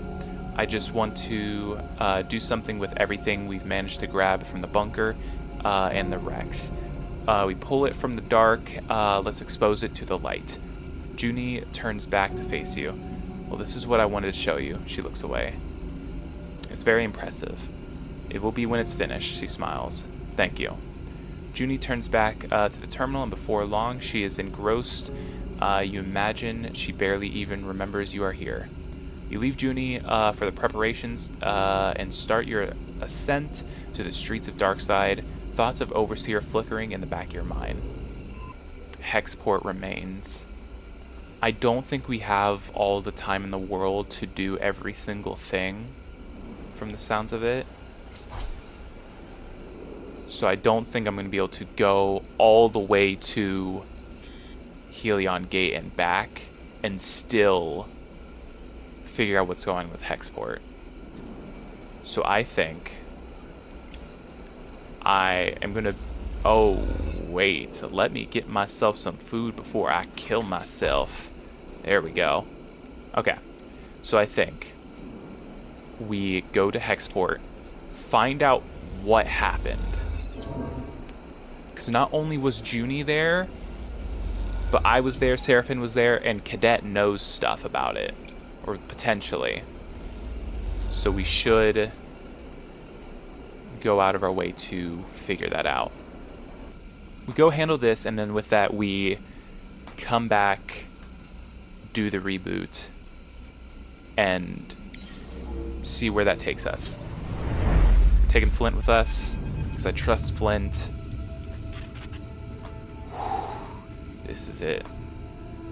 You feel it the moment you wake. A flicker at the edge of your perception, a sensation beyond your body. A blinking, a tugging, and then numbness as something shuts off within you. The panic is instant. The feeling of something not being right within you is spiking your fear. But no pain comes. You feel no further shifts, and as time stretches out, you settle again. You calm yourself. You know immediately this is what bliss is referring to. Your frame's decline. The one the reboot should reverse. You flex a little. Feel your body try to ground yourself in it. It will not collapse this cycle, but something has changed. This is how it will be until the reboot. You hope you have long enough to finish what you must. You begin the cycle slowly, holding the pieces of yourself together. You try not to let your thoughts wander to darker things, and fix your eyes on the task ahead. The belt drifts past the window, following a flow of its own, expanding, collapsing, shifting it its own way. People say it is drifting away, getting further from Helion's star. But one day you will drift out of the system altogether into interstellar space. You find a strange solace in that, somehow knowing that entropy is the way of the universe, makes your own decline palatable, at least for a little longer. As the rig drew closer to Hexport, the crew became silent, now staring out at what is left of what was once a thriving station. You feel empty. The full extent of the damage is impossible to ignore. Grim. Seraphin shakes his head. It doesn't feel like we were here that long ago. He sighs, and now this is what is left. You look at the clouds of scattered debris, the layers of the station torn open to the void. It is a reminder of how close the war and the unseen atrocities of the inner system are to shifting into the belt. I don't like digging around in this place like this. Seraphin turns to you. Let's be quick about it. Agreed, we'll be fast. Seraphin nods. I'm here if you need me. I appreciate it, Seraphin. You head to the airlock and suit up, and get ready. You ready for this? Cadet catches up with you in the passageway. This place is already giving me the creeps. I'm ready. Yeah. Cadet nods. If there are answers to be found, we'll find them. Keep your eyes on the shadows. Flint is getting suited up by the airlock. We can't rule out scavengers and grave robbers, and they won't react well to visitors. Cadet takes the suit from the locker. Seraphin said that the radiation is lower than expected, but still too high for prolonged exposure. The suits should keep most of it off us, but we can't take long out there. The stress of the suits and the rig, she sighs, will be forced to leave in 3 cycles. Cadet grabs a helmet. Not a moment more. Okay. We only have 3 cycles anyway. You get ready. You get ready too, your mind filled with memories of Hexport. You hope they will help you navigate the shattered ruin. But looking at what's left, you doubt it. You gained a permanent glitch. A permanent glitch is represented by the red in your glitch clock and will not be expended when rolling a glitch dice. You now have a chance of rolling a glitch dice every cycle. This cannot be fixed. Oh. Ruined exchange. So we have 2 days to work with this. Okay. Okay, so Flint is the only one that can really work here other than me. So we're going to put that to great use. Come on, Flint. Fuck. You know what? I'm gonna risk it. I don't want to waste time here. Okay. You hear that, Sleeper? Cadet stops among the debris just outside the ruin exchange. The search so far has been thankless, a grim slog through the endless debris. You are glad of the break. You stop floating in the dark and listen. There's a hissing on the open comm channel, a hissing you've grown used to. Now that you listen to it again, though, you notice something else in the noise. There is something different to it now. A texture, a modulation of tone. Is that a voice? Cadet cuts in. Someone is speaking. Her eyes look wide through the faceplate of her suit. You listen carefully, and yes, perhaps there is a voice there.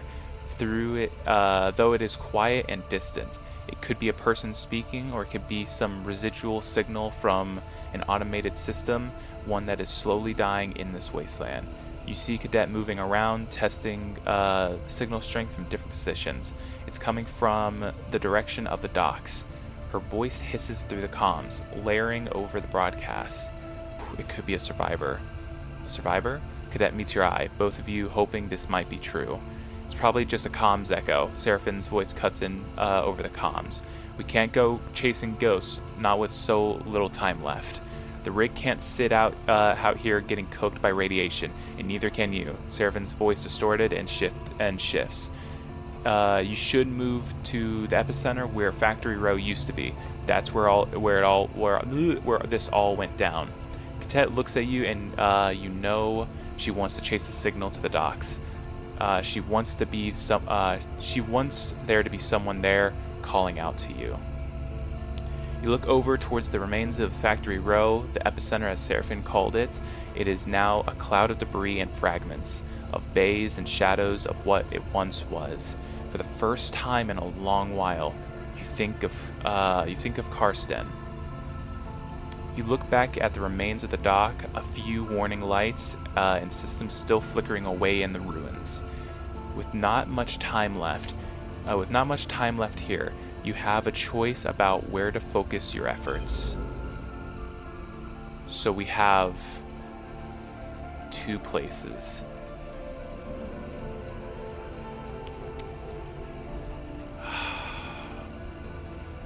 It's not worth it.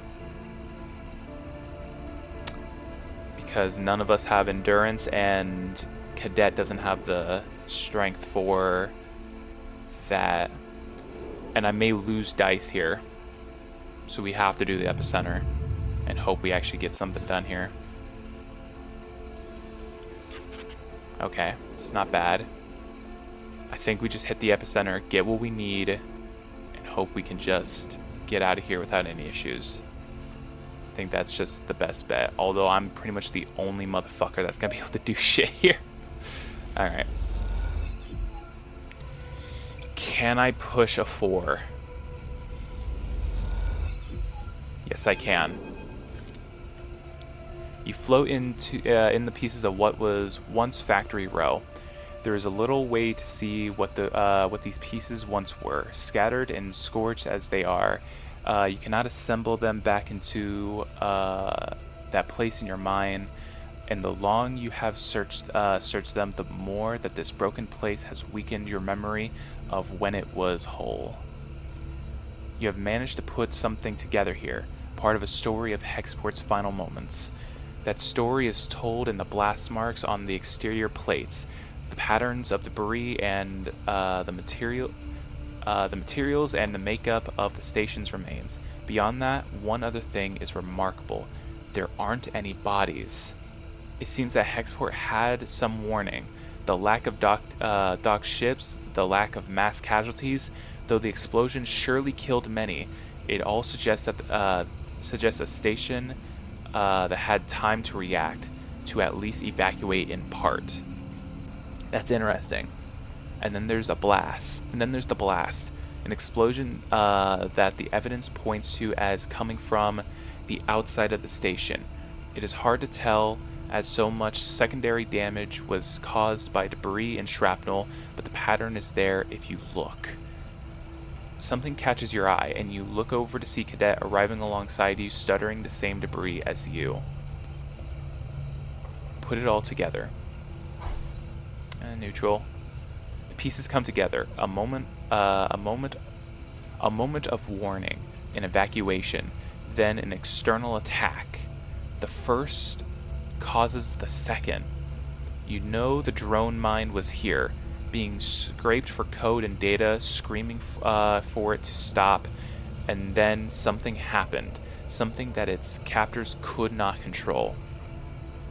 There was a crisis, rapid, panicked, and then Hexport was erased for their crimes. It was a cover-up, wasn't it? Cadet has been watching you think through the evidence, and you see the flash of recognition in her eyes. They wanted to hide what had happened here, what they were doing. It had to be Senatstad. Who else would sacrifice a station to remain hidden? You could see the anger in her eyes. The theory is hard to refute. They brought the drone mine here to study, to scrape, to gain any advantage from, and when something went wrong, Hexport paid the price.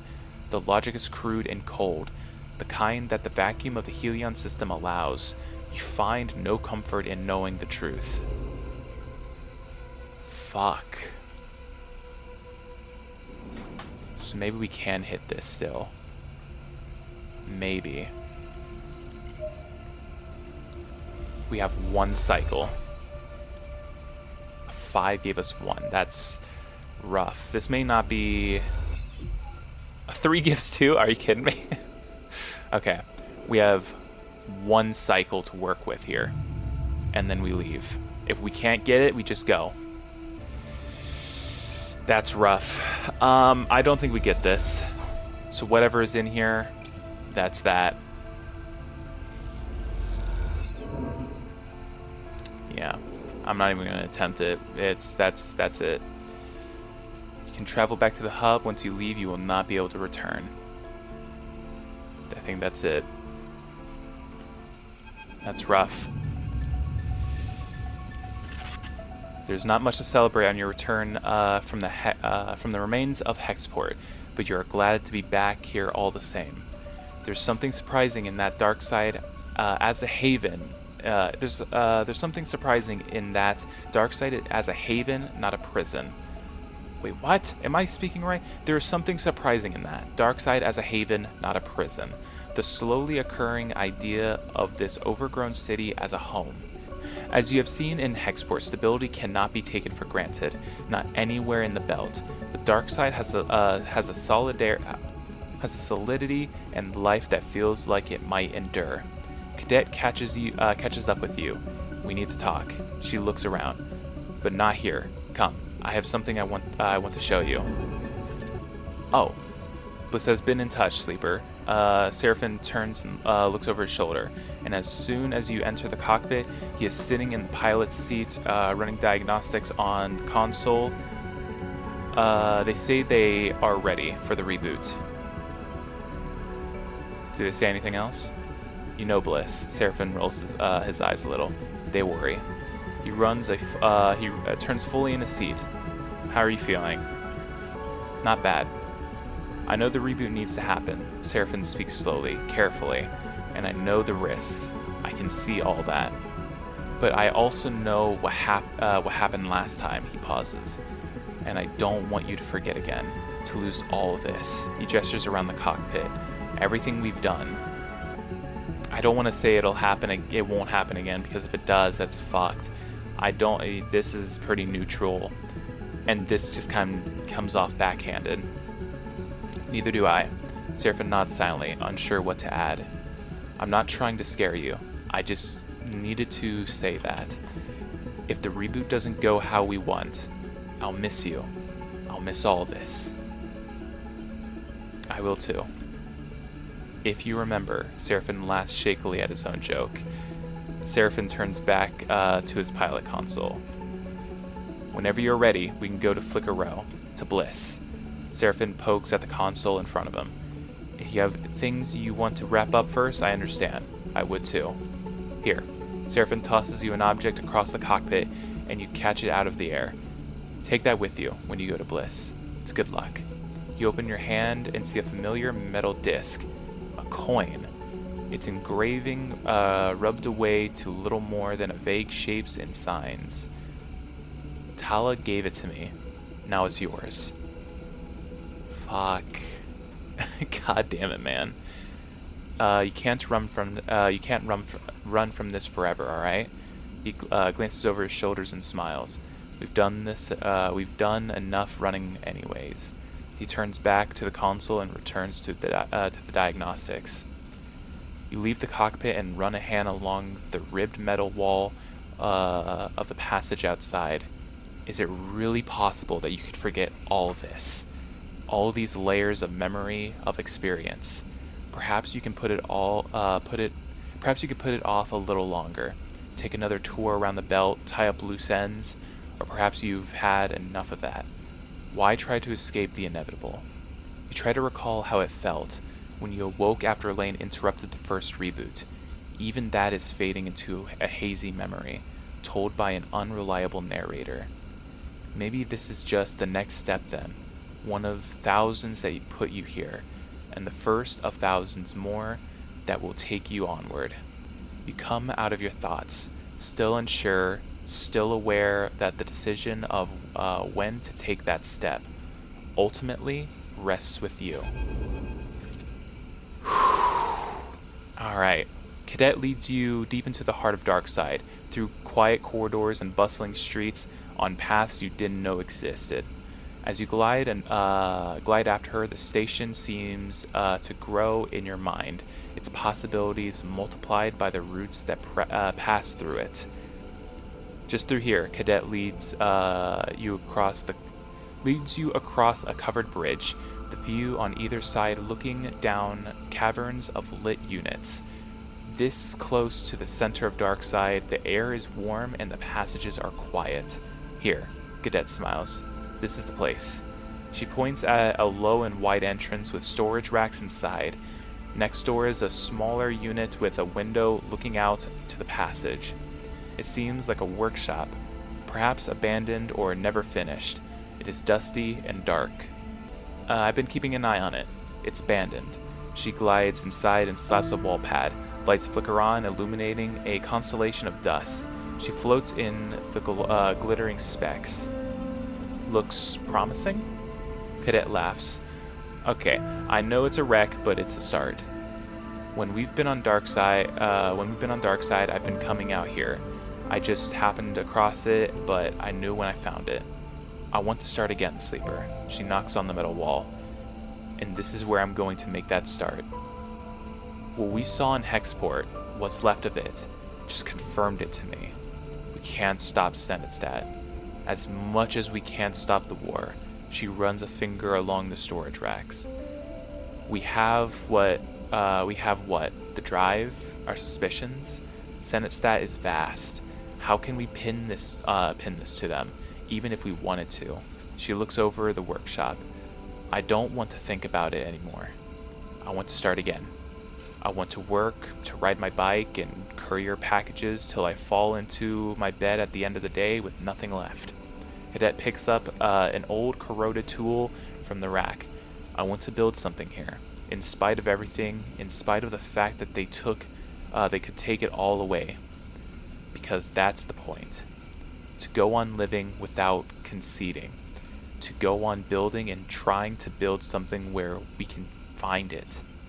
That's what I brought you here to understand, so you know why I'm letting this all go. I understand. You could do the same, you know. Cadet frowns. We don't have to beat ourselves senseless against the truth. My old life is gone. Clearing my name on the far spindle doesn't matter. The spindle jacks will have forgotten me. But this place? Cadet smiles. It doesn't know me at all. You know where the drive is, what it contains. You know what happened at Hexport. Cadet's eyes shine in the workshop lights. Take it from me. It's yours now. I can't carry this anymore. I will. She nods. Thank you. My travels are over. If you need to find me, I will be here. Cadet smiles. Thank you for all you've done. I hope you can understand why I need to do this. She turns and disappears deeper into the workshop. You cross the bridge again. Darkside glowing on all sides. You think of the drive buried deep in some compartment within the Scatteryards. The Scatteryards hub, filled with data worth destroying a station over. It is yours now. But you wonder as you cross back through the city, your mind racing. How can all this end well? Damn. Flicker row. Seraphine's coin. A good luck charm to guide you through the reboot. Ah, you used the coin. Alright. Let's do it.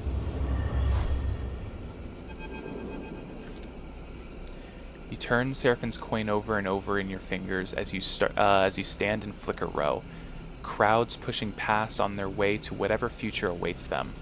Your fingers glide over the worn metal as you imagine Tala's have, in moments of anticipation. Perhaps others before the coin came to Tala's have repeated the same ritual, the same nervous routine. But their fingers were human, born, not made. This intrusive thought makes you slip the coin into a pocket quickly, as if it had delivered a shock. You hear a hiss, and the door to the shop slides open, revealing Ankita. You see her eyes scan the crowds almost offensively before she spots you there and nods in your direction. Hey, Ankita. She looks around for a moment, then approaches you. She looks tired, but her stubborn ferocity bubbles under the surface. Bliss is waiting for you. She nods back towards the shop, which I guess is why you are hanging around out here. Nervous? Of course. She looks around at the crowd. Look, Sleeper. If you want my advice, you have to find a way to keep up with yourself. Change is constant. Sometimes you can get left behind. Ankita looks away, the signs of Flickero reflected in her eyes. I just remembered. I owe you an explanation. I promised to tell you why I wanted you to bow out if we managed it. She shakes her head. I guess I'm not very good with promises. Why did you? Ankita is still staring at the signs. I grew up here, Sleeper. Oh, did you know that? She doesn't wait for an answer. After I came to the belt, after Bliss and I, she pauses, not wanting to say it. When I had nothing left, this is where I came. And when I got here, my home was gone. She grimaces. Those Yutsubo bastards had destroyed it, strangled the life out of it. I was looking for something to fight for on my own terms. Darkseid became that for me. She sighs. That's all you're getting. Promise kept. Ankita looks over her shoulder. Look, Bliss wouldn't be happy if they saw me out here chatting to you when you're already late for your appointment. She smiles to herself. And I don't need more reasons for Bliss to be unhappy with me. She grabs you by the shoulders and steers you towards the shop entrance. I'll catch you after. Don't worry. She pushes you towards the door and then turns away and disappears into the light of Flicker Row. You take a final moment and then will yourself inside, leaving the glimmering lights and the shifting crowd behind. Bliss is perched at a console. They turn as you enter. Finally, they smile weakly. You were making me think you wouldn't shell. I'm ready. I'm sure Seraphine told you, but everything is ready. Bliss gestures to 2 couches with straps, freshly built connectors with a bundle of wires on one end. I hope it will be comfortable for you both. Feeling confident? As confident as I can be, Sleeper. Bliss goes over to one of the benches to triple check the connector wires. This is uncharted territory for all of us. For us all. I've run tests and simulations, but each Sleeper is different, and you, in particular, are so very different from your stock frame. Flint has been very patient in allowing me, or Flint has been very patient, did I say Flint? I don't know. Flint has been very patient in allowing me to use them as a reference point. Bliss forces a smile. It's you who's doing me a favor, Bliss. Flint leans in the open doorway, watching you both. Their pale face seems even more drained of color than usual. Flint comes inside the shop and nods to you. Let's do this. They take a shaky breath. I'm ready. Flint and Bliss go silent. The sound of the crowds outside filters gently into the room, mixing with the whine of air cycler and the hum of the terminals. There's not much more to say. Bliss looks at you both. Okay, they pause. Let's begin. Bliss helps you and Flint onto the couches. You settle there and slide your arms and legs under the straps that will keep you in place. The connector, with its thick bundle of wires, wave above your head. It is hard not to feel exposed, lying here on your back, anticipating what is to come. It is even harder when the memory of waking up to this very same ceiling, with its bundles of dangling tech and scratched plating, forces itself into your mind. You have been here before. Last time, you woke up to fear and panic, woke up to a desperate escape and a shattered mind. A reboot interrupted. The thought sets you trembling. But then, staring up at the same ceiling, the trembling dissipates. After all, you are back here now. That means you survived this crisis, grew from it. You took the hit and bounced back, unbeaten. All good here? All good there? Bliss's face floats into your vision. All good. Bliss smiled. How about you, Flint? You turn your head to see Flint lying beside you, stiff and still. They manage a tight-lipped nod. Looking at Flint staring up at the ceiling, like you were a moment ago, you feel a rush of sympathy. After all, they haven't faced this before, like you have. They are stepping into a future they cannot see. You have been here before. Now you are just completing the journey. Reach out to Flint. You raise an arm, reaching across the gap between the couches, and your hand touches Flint's. They do not look at you, but they grip your fingers in theirs tightly. Flint's fingers feel different to human fingers. The thick vinyl skin, the repair patches, the pressure of the metal skeleton beneath. You know this is what your touch feels like too. And that recognition is like a connection connection being made. You close your eyes and feel something flowing between the two of you. A solidarity so embodied that it reverberates within you. I'm connecting you to the terminal. Bliss's voices already feel distant, lost in the noise. You feel the cold click of the connector, the sense of floating data. I'll be here when you wake up. In the dark, you feel restless. You shuffle your fingers, adjust your position against the couch. It takes you a moment to notice the sound has gone. The rumble of the crowds, the hum of the machines. The details unsettles you, and so you search for reassurance. You think of Bliss's words, I'll be here when you wake up. You focus on them, on the possibility of waking up, of being somehow renewed. But what would that renewal look like? Your eyes blinking into the lights of flicker row. Bliss, Seraphim, and a renewed Flint beside you. But what then? Darkside. The station, yes. With it thronging thousands, where else to be but the heart of the starward belt as it transforms? Oh, God. Put yourself in the city station. Just outside this door, perhaps. Among the bright signs, or higher, in one of the ramshackle towers that look down on the ceaseless flow of Darkside. The projects, the possibilities, make themselves known to you. The neon paths that curl and split and branch across the dark surface. You choose one. Fuck.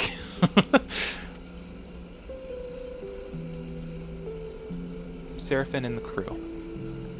Yes, the path that awaits bends back towards home, no matter how far it travels. The rig and a crew, some you know now, some yet to be met, pushing out into the belt with a hold full of supplies and a contract in your mind.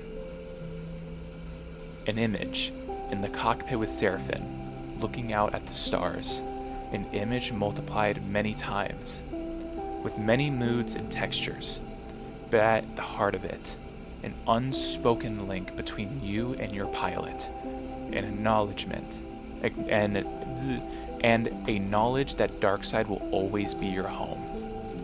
You'll fly until the drive runs dry, and the whole plates flake off, and your bones become the scrap this place is built upon. Then you feel it, the instant pulling of a thread, the unraveling of your very self. The reboot comes on slow, an icy seeping into your mind. Little pieces of you flake off in the flow, fading with distance. You hear a voice, Bliss's voice, so far away now. You reach for it, stretching your very sense towards its familiar warmth. I'm starting the reboot. It is a whisper in the wind, pulled away from the moment it is spoken. See you on the other side. All of a sudden, you wish you could make it stop.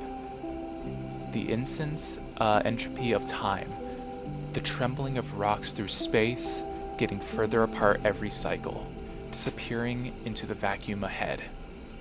The decay of cells, the degradation of code, the corrosion and rot and rust. You wish in this moment to freeze it all, so you might hang on to it, preserve the warmth, the light, the softness at the heart of things.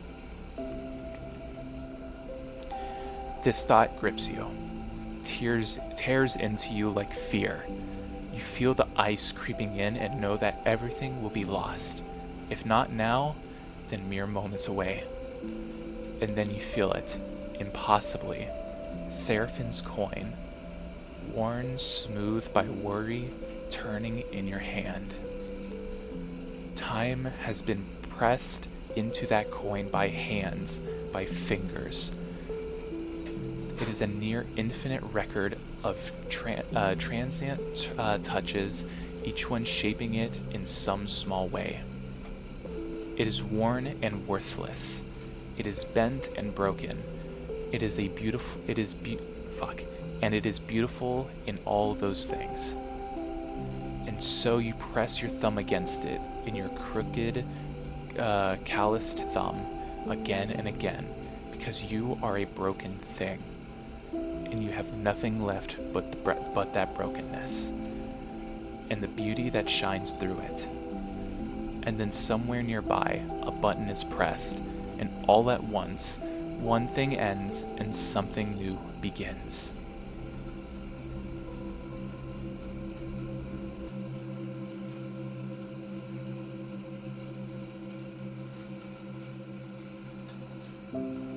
Fuck.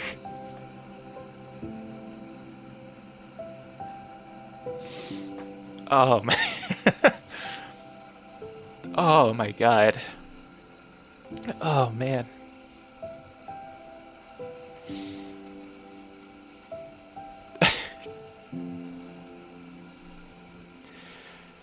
Fuck me, man.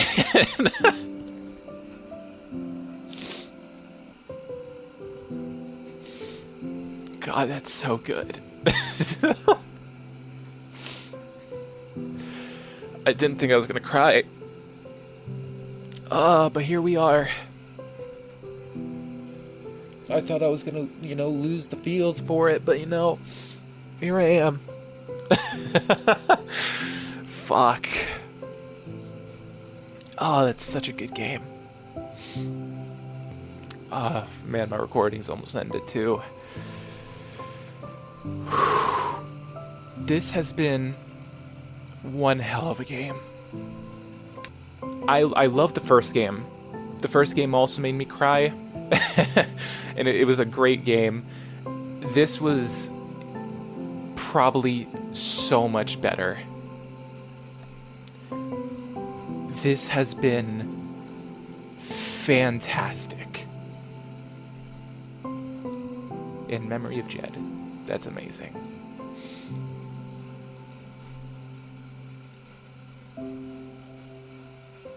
God. I love Amos Roddy's work, because that shit hits. Oh my god. I didn't think I was gonna cry for this shit, but here we are. I'm trying to cool off a little. This is one hell of a game. I stumbled over my words a little bit at the end there, but That's fine. And that's it. Possible futures. Finish rebooting your frame. Fuck. That has been Citizen Sleeper 2. Absolutely love that. I was so hyped for it. I didn't think, I didn't know where it was going to go. And I will say I have a few gripes with it, but all in all, I really enjoy that game. That is absolutely amazing. I'm a little choked up. I really hope that, whoever, the person that makes this game, I hope they continue making games, because this is fucking amazing. It is absolutely wonderful. And I think what is here is very special, and I really enjoy it. I'm totally not biased though, but it is what it is. Alright, my recording's coming up to an end, so I won't talk too heavily about it, but I'm probably going to start up recording again to see what happens. And if there's more after this, hey, you're going to see more. That's cool. If not, and this is the end, I want to say thank you for watching. This has been Citizen Sleeper 2. This has been one hell of a game. So thank you all for watching, and I will see you all next time. Bye-bye now. Okay, I'm recording this a little bit after that that last recording, because I wanted to go through this a little bit more, because there was multiple options for who you could think about. So I wanted to get to the point where it was like, oh, the crew, Bliss, all those things. Alright. The projects, the possibilities make themselves known to you. The neon paths that curl and split and branch across the dark surface. You choose one. I love this so much. It's so good. I wanted to get back to this just so I can see specifically Bliss's part, because Bliss was the only other character that really stuck with me. It was Seraphine and Bliss. The other guys don't get around, they're great, but it was Bliss and Seraphine. It was those two. So let's see what this is. Yes, the closest path. It warms you to think of it. You could almost lift your arm and grab at it as it flows alongside you. The shop is a refuge, at first just for you and Bliss, repairing components and machines, writing the software Darkseid needs, and then for others, maybe other sleepers, those who need to tread the same path to be freed. An image. Sleepers gathering to talk in the shop as you shut down the terminals at the end of a cycle. Bliss perched on the counter, story shared and comfort found. A future. It is the kind of thought that runs through your mind like a lightning strike, setting everything abuzz. A future charged with the energy of change. You feel yourself smile euphoric. Then you feel it, the insistent pull of a thread, the unraveling of your very self. Oh, God, it's the same, ain't it? The reboot comes on slow and icy, seeping into your mind. Yep. Little pieces of you flake off in the flow, fading with distance. You hear a voice, Bliss's voice, so far away now. You reach for it, stretching your very sense towards its familiar warmth. I'm starting the reboot. See you on the other side. Don't cry again, goddammit. All of a sudden you wish you could make it stop. The insistent entropy of time. Yep. The decay of cells, the degrading code, the corrosion and the rot and rust. The thought grips you, tears into you like fear. And then you feel it impossibly. Seraphim's coin. Worn. Smooth by worry.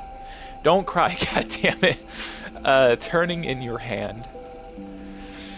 Time has been pressed into that coin by hands, by fingers.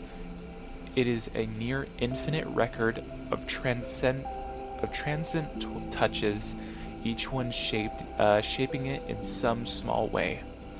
It is worn and worthless. It is bent and broken. And it is beautiful in all those things. So you press your thumb against it, your crooked, calloused thumb, again and again, because you are a broken thing. And you have nothing left but that brokenness, and the beauty that shines through it. And then somewhere nearby, a button is pressed, and all at once, one thing ends, and something new begins. And nothing changes from that, so it's just a little bit of dialogue, but I'll take it. That's so fucking good. I didn't really talk in the first ending because I was just so overwhelmed. But yeah, no, I'm here now. So I'll do a proper ending. Oh my god. This has been one beautiful game. It took everything that I loved about the first game and expanded upon it exponentially. I really hope there's a third game. I really do, because this is fucking amazing.